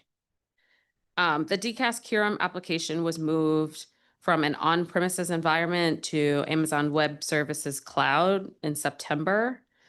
Do we have any data on the effectiveness of this transition? Not yet. We started, we completed it in September. We did like a minor upgrade in December, and right now we're just monitoring. We have determined that we have some cost savings at this point, but not necessarily would we have expected. All things are going well because the system is stable and it's working. Yeah. And so that to me is the best indicator of performance, is that our system is functioning, it's not down, it's, readily available. And then we also just have our preliminary for our months that we've looked at and where we've projected that we are have some cost savings on that. I'm just curious, are there other jurisdictions that have moved their Medicaid onboarding program to AWS? Well, I'm not sure specifically what other states, but it is the push, folks are To go moving to the cloud? It's more stable, more security, and it's more flexible for us to be able to spin up environments at any given point. Okay. All right. So, Director, in your testimony, you talked about the Medicaid work requirement part that's pending. We could talk more about this later in terms of what the conversations are like with DOES and Human Services and others around actually making sure that people can meet the requirements. But I want to ask about what upgrades you all will need to make to DCAS to comply with this new standard. Yes, so we are in the thick of planning. We have started our sessions to make sure that we have gathered all the requirements. We are submitting, as Director Turnage and Melissa has spoke about earlier, submitting our advanced planning documents to CMS to get funding. Specifically for DCAS, we will need to procure a new tracking system in order to monitor the hours for the education and other outside of the work requirements that are education and volunteerism. So we'll need a system to track that. We are in the process of reviewing products, and we hope to have a decision for that one by early next month. Outside of that, we are looking at, we have to update our contact center because there are some requirements with there. And then from our system, we have to change some of our system rules in order to be aligned with the new work requirements. I'm going to guess that this isn't a 90-10 situation. It is. Oh, they're giving money? And Yes. additionally, And- the Go ahead. the One Big Beautiful Bill Act does allocate funding to states too. So we received, I think it was 1.9 million in December. There shall be. That seems low. Just, Yeah. For what we It have would- spent on other DCAS Divided by upgrades. 51 it's not a lot. programs. So no, it's not, but it's not typical to receive that kind of funding in some of these things. The one thing I do want to say too is we are getting close to making final decisions on system design. Okay, We don't have, full guidance from our federal regulator. So, and we're not alone in this by any means, but we'll be making decisions to align best with the rules and the requirements that we know now. If there are different, if guidance comes in, to do by June from the feds, if that comes in and does not align with the decisions that we've made, we will have to, figure out how we move forward. But I would just want to acknowledge that as kind of where states are right now as they're working through their work requirement processes and Okay. system now, requirements. say again, how much did we get? 1.9. All right, I think that's right. And there will be a second tranche sometime in the next month or so, I think. And then CMS was allocated money as well to support somehow. So last night I was reading this report, because I'm a nerd, about Georgia and their work requirements. And there was a line that said something to the effect of Georgia spent more money on their contract with Deloitte and admin than they spent on all of the healthcare services that they provided. I think that's a really difficult, you can't do an apples to apples comparison. Georgia had significant changes they needed to make to their core eligibility system that was wrapped into some of the changes they were making to their work requirements. So I think to say that multi-$100 million price tag, I think it was, Yeah. was not only for the work they needed to do for work requirements. Okay.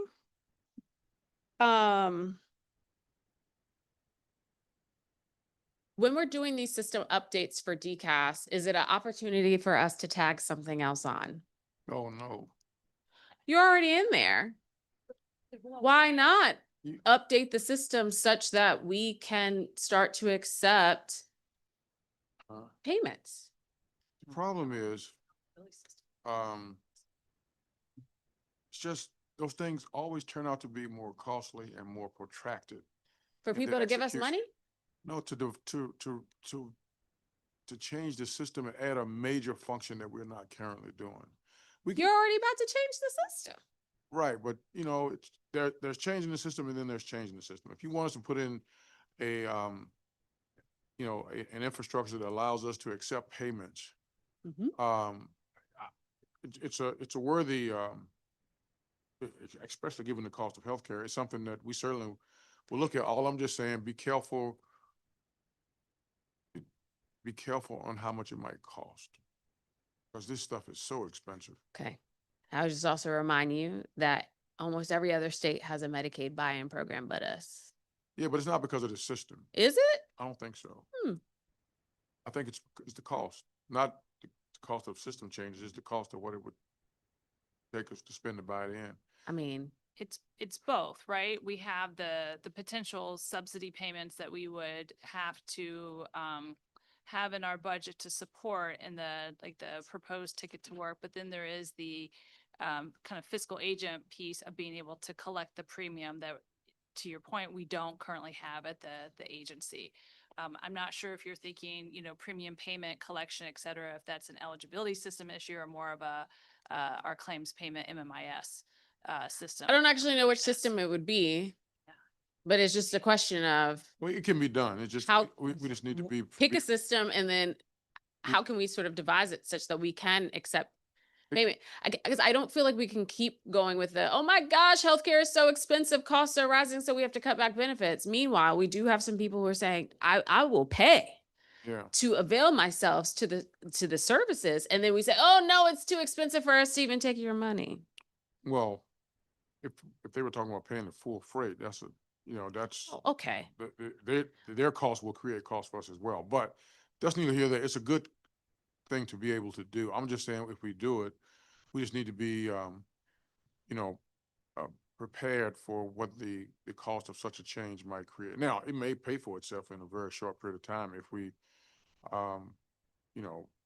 reduce what we're spending on the local side because of co-payments, but we won't necessarily do that if this is for a new for new people who normally wouldn't be eligible. But either way, you know, having a system for a health insurance company that can accept payments is not a bad thing. I think in some ways, healthcare finance is operating the largest insurance program in the city.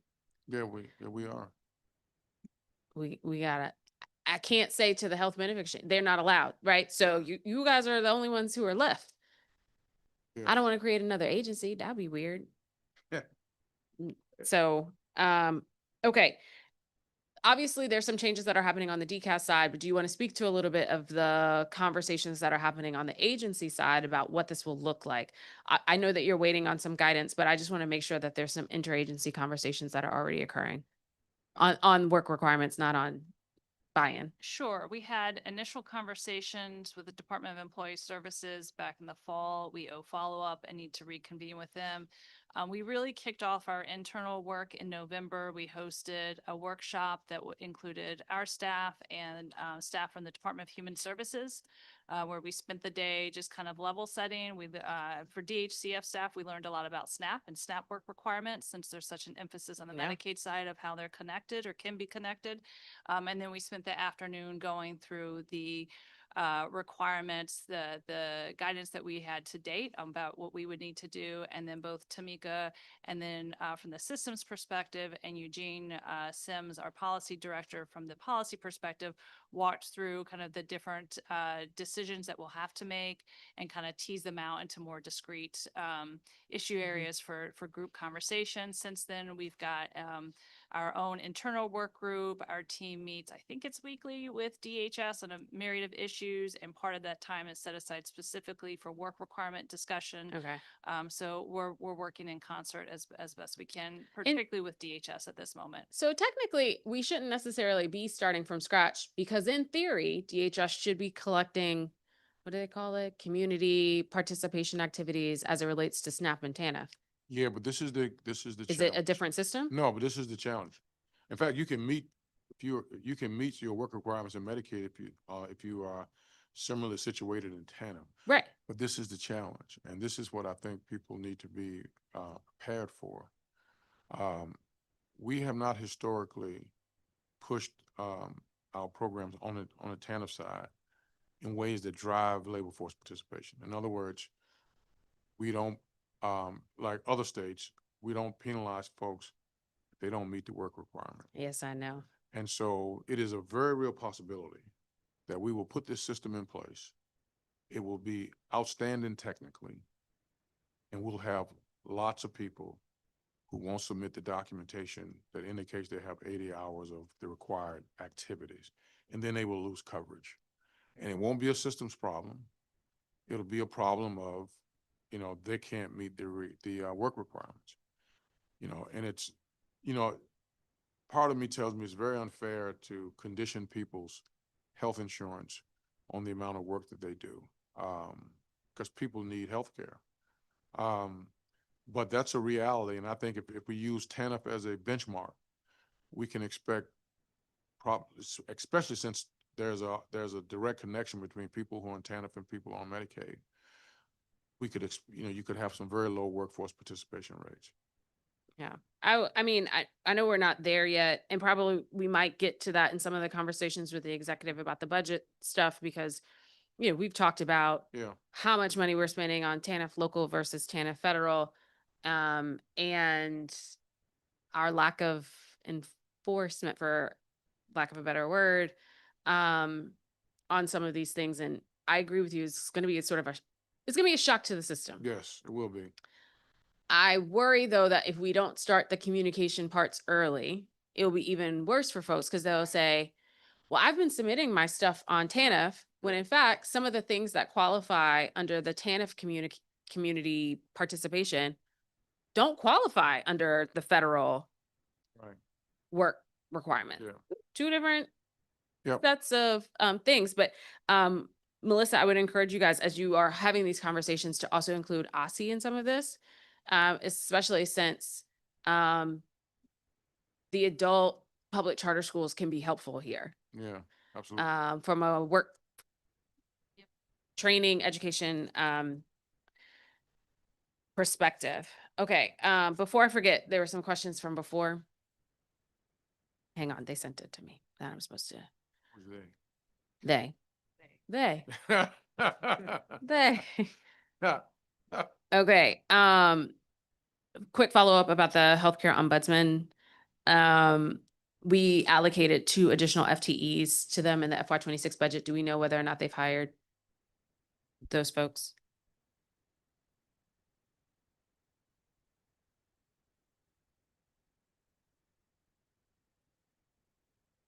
Okay, good afternoon, Melanie Williamson. I'm the Chief of Staff for Department of Healthcare Finance and also Chief Operating Officer.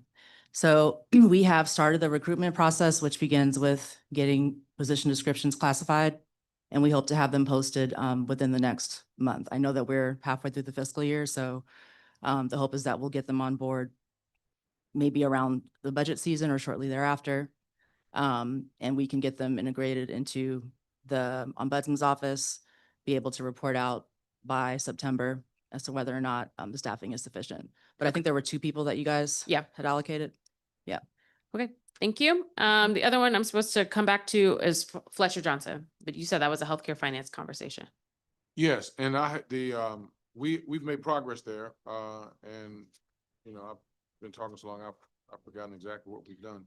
Hold on a minute. Melanie, You were the one who told me come back. yes, Here, I'll give it to you now. yeah. You can have a question. Okay. So your question is about the timing for the finishing the Fletcher Johnson site, right? Yeah, or at least the site preparation, because I Yeah. think that's the part that we were working on. Yeah, so we're slated to open to patients in late 27 or 28. Right now, we are in the infrastructure grading and construction phase. That's expected to be completed by late 2026. Okay, is it on track? It is on track within the current timeline. Yeah, we've adjusted the Yeah. timeline, but now we fully expect to move forward with the an opening in 27, maybe late 26 if we get lucky. Do we actually have an agreement in place with UHS, or is it just a press release? No, it's an agreement. Yeah. In fact, one of the things that they were concerned about was the cost of the site began to spike because of a number of issues. Some they said were district driven. We said some of them were district driven, but some of them were driven by UHS. And so we figured out that when Ben was in that role just before he left, we figured out what the cost was that should be attributed to the district, and we have agreement to take care of those costs. And that's what effectuated the more rapid movement of getting the site ready, because we've owned, I think it's about $3 million in cost, $3 to $5 million, because the cost went up to over 19 or $20 million. I think it was originally pegged at about 13. Okay, And but 3 to 5 million of that is due to DHCF stuff. I mean, to district stuff, and we've taken care of that. Or we've agreed to take care of it, and then things begin to move forward rather quickly again. yeah, I think, and we're not there. But as we get down the process of the sort of the construction of this, right, I think there's going to have to be some significant effort put around community education that a freestanding ED is still not urgent care. Right. And I think people will see, oh, I got a thing. Yep. No, you're right. And, you know, okay, well, I'm going to go here for a nosebleed, when in fact, the clinic might be a better suited place for that. And I think that will also be a going thing there. You noted in your performance while I'm talking about construction projects, you all noted in your performance oversight response that healthcare finance has 1 FTE that's detailed to DGS to oversee construction projects and the human services cluster. Was Cedar Hill the major project, or were there other things that they worked on? Wasn't Cedar Hill, because we did Cedar Hill at a combination of Deputy Mayor's office and when Ben was our Chief Operating Officer. So Okay, so that must be something else. Yeah, we'll have to get back to you on the basis for that detail. I'm sorry, I don't have that information. okay. in front. When we get info on that, would love to know if that person's still detailed over there. And yeah, that would be helpful. Okay, we're almost there, guys. We're almost there.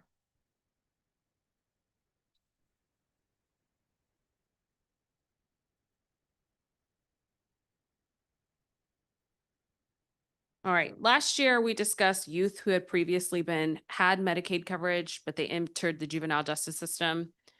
And then the needs to be re-enrolled once they exit, but they often fall through the cracks because of miscommunications between DRS and healthcare finance. Have we improved on this process in the last year? Eugene's shaking his head back there. Thank you for the friend notification. The one thing I will say too, that we are still working on related is the Consolidated Appropriations Act, CAA, federal language or federal requirement that we provide in reach for justice involved youth. Yep. That is still ongoing. We plan, I think it's delayed. We're trying to get our MMIS live before we implement that. So later this year, I just say that because that gives us that opportunity to, go in 30 to 90 days before a child or youth is released and work on things like making sure their Medicaid eligibility is effective, et cetera. And that's something we have worked very closely with DRS on. Eugene Sims, Policy Director, Department of Healthcare Finance. So yes, what the main issues we were facing in previous fiscal years were like restarting a few processes, improving our communication with DRS. There's a specific analyst within the Healthcare Policy Research Administration, of which I'm director, where, if there's an issue with a case, we talk with DRS, escalate and resolve. So while, nothing will be perfect in terms of these timings, like we are much more improved now than we were maybe even 2 fiscal years ago. Okay, that's good to hear.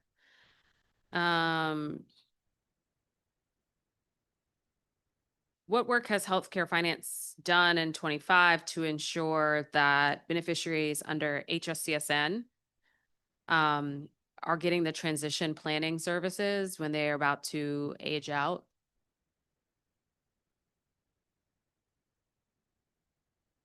We'll have to follow up. We have a couple different areas. Our team within the Healthcare Delivery Management Administration,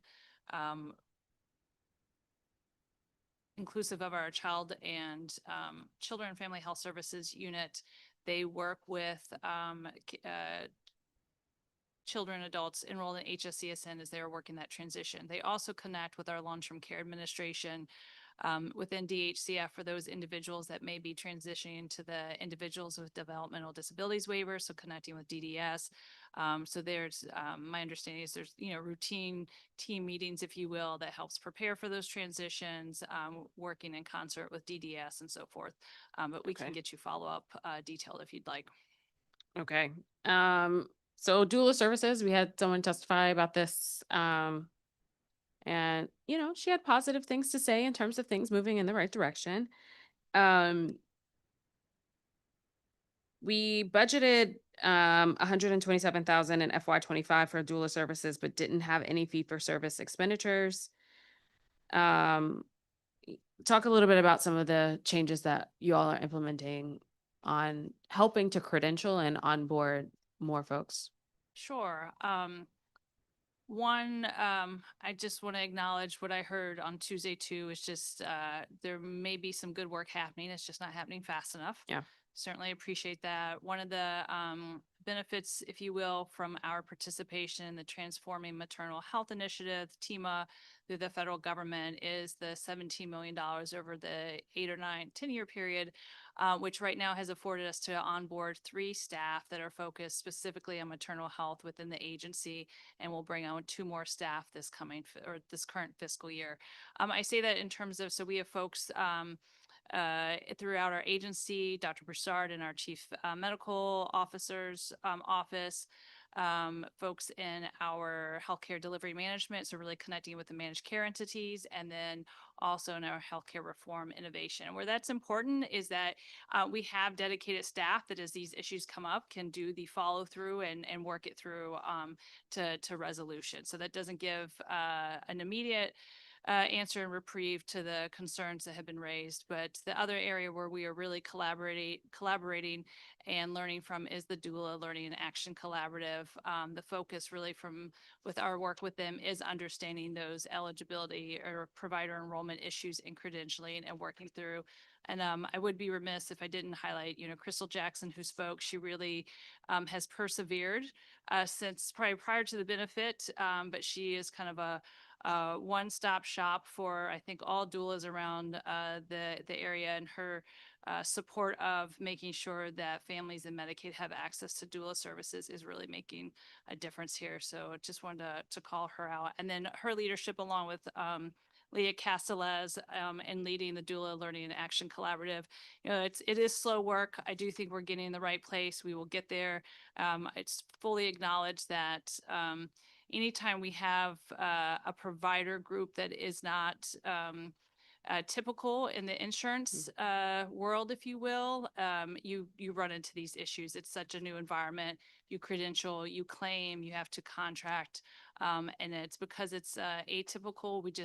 We're not where we should be in terms of making it easier for those folks. But we're continuing to work through it, and hopefully we'll continue to make those improvements over the next several months. Okay. While we're sort of talking about maternal health, can you just describe for the public the process for any Alliance beneficiaries who become pregnant? Sure. And we have a dedicated webpage and an FAQ that also outlines this. But if you're in the Alliance program and you become pregnant, what we would like you to do is work with maybe your provider or, work with your provider.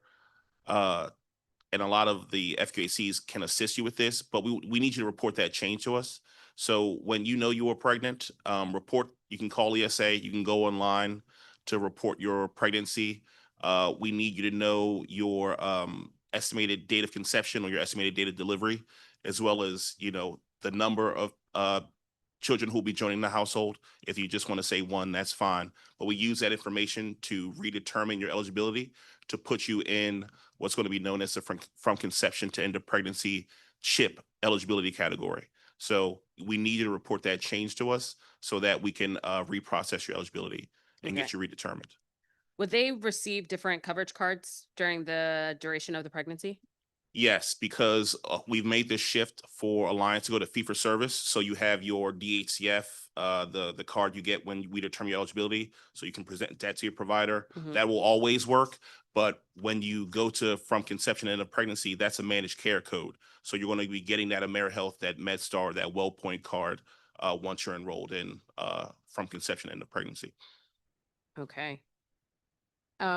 Director, when would be the appropriate time for us to ask about service utilization under fee for service for Alliance? You have, I mean, it's been 4 months. yeah, I you can have, wait 2 more. and you have claims rollout. So it's I would at least want to have I would at least want to have 2 quarters worth of data that includes claims rollout. Okay.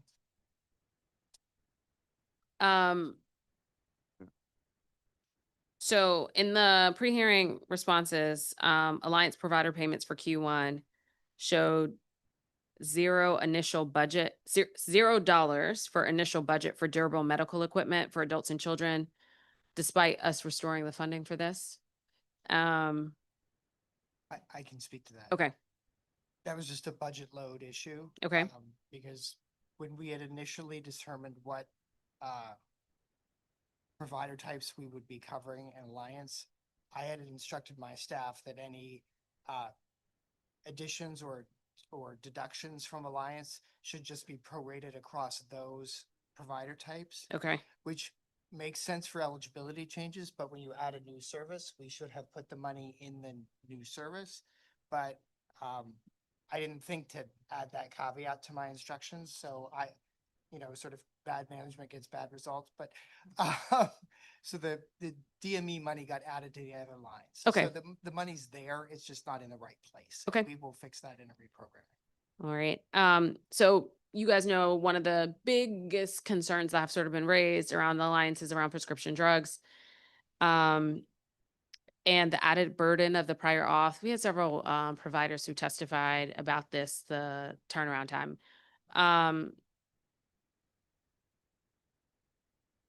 When someone has that request for prior auth for specific prescription drugs, that's coming to you all, Healthcare Finance? For Alliance, that is going through our pharmacy benefit manager, and the process Oh, for the PBM. prior authorization is very similar to the fee-for-service prior authorization.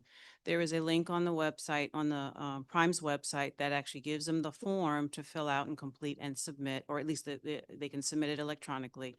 Once that is done, it is sent to their to the PBM. They review it. If there are any issues or concerns that are raised from that end, we are aware of it. In addition to that, providers have been reaching out to me and my staff, and we've been in real time, in essence, getting on the phone and trying to understand what the problem is. A lot of the frustration around the prior auth process sometimes stems from those pharmacies not being enrolled, as I mentioned last month, not being enrolled as a fee-for-service. So we have to help educate the pharmacies, and we've done that, in addition to providers, and helping them understand that when patients get a prescription, if they're going to Maryland or Virginia, those pharmacies may not be enrolled as a provider in our program. And so that is also why. So the process for the prior authorization really is very similar to what they have experienced in the fee-for-service program. And like I said, we have been, out there talking to everyone to make sure that they understand the process, and we are available to address it. Okay. Are we monitoring the length of time for reviewing prior authorization requests with our PBM? Yes, we meet with them weekly, and for the most part, in terms of the urgent addressing of those requests, they are on time and available to address them. What is on time? Typically 72 hours. 72 hours. Yes. Okay. There was a public witness who testified on Tuesday concerned about refugees and asylum seekers who, as of October 1, are no longer eligible for Medicaid under HR 1. But whose income is too low for them to qualify for Healthy DC. Do we know how many people that affects in DC? I don't think we've isolated the number of individuals yet, but that's certainly something we can look into, but we are anticipating those changes. Okay. Director, you also mentioned in your testimony that qualified Medicare beneficiaries lost their eligibility for full Medicaid coverage on January 1, 2026. Do we know how many people that impacts? Okay. We could follow up. Oh, your mic is off. They have insurance. It's just they don't get they're not full duals anymore. Right. And that wasn't us. Well, no, that was. Yeah, it was us. It Yeah, was us. yeah. Okay. But they're in They're in Medicare. Medicare. They're just not getting the full enhancement of being also in Medicaid. Correct. Yeah. And we're paying their premiums and copay for their Medicare coverage. Current, still. Yes. Yeah. So if you were one of those higher income childless adults who had a program code 271, or you're one of the higher income parent caretaker relatives, because of the threshold changes we made on January 1, you lost your eligibility for full Medicaid. Because you have Medicare, you're not transferring to Healthy DC plan. We are keeping you as a QMB only. That's the change that was made. Okay. One last, there was a follow-up from a phone a friend about Medicaid fraud around the number of investigations that you guys had. I don't know if you had that number. Or we could send it in the written responses. Yeah, But I don't always like to make you guys do extra work by asking for written all right. responses. That's all right.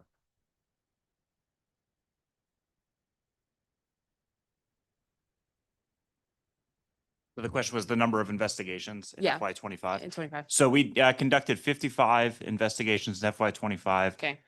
Since FY 26, we've opened an additional 11. I also have the recovered yeah. recoupments from FY 25 was roughly 308,000. Give me just a moment. I can give you the exact figure. You say 1,000? 308,000. Yes. That's it? Well, you got to realize a lot of the money. Say you have a big fraud case. Say somebody spent $30 million on a sumptuous lifestyle. That money is in cars and houses, and then the feds have to go through the process of taking those So it takes a long time for that money to drip back, and when it comes back, we only get to keep 30%. Correct. Then on top of that, there's a lag between the identified overpayment and the amount of time it takes us to actually recover from the provider. Frequently, because we're recovering over a period of 12 weeks is our standard recovery time. But for larger identified overpayments, the providers will frequently request a longer repayment time, so that doesn't impact their operations as significantly. And so for large overpayments, we can extend it up to about 12 months. Okay. All right, Director, I think we're done, Wonderful. unless there's something else you want to talk about today. Oh, man. Okay. All right, Director Turnage, I want to thank you and your team, both Healthcare Finance as well as DMHHS, for engaging in this very robust conversation. I think we covered a lot of varying topics. We'll send some follow-up, specific follow-up questions on some of these things, and obviously we'll keep talking about some of the things that we discussed today.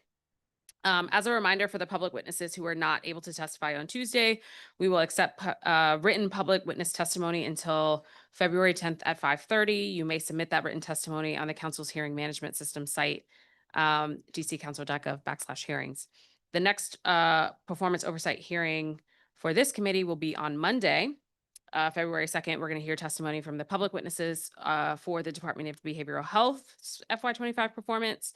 The government portion will be held on Wednesday, February 4th, and folks can still sign up to testify on the council's website. With that, it is 1:45 and this hearing is adjourned. Thank you, everyone.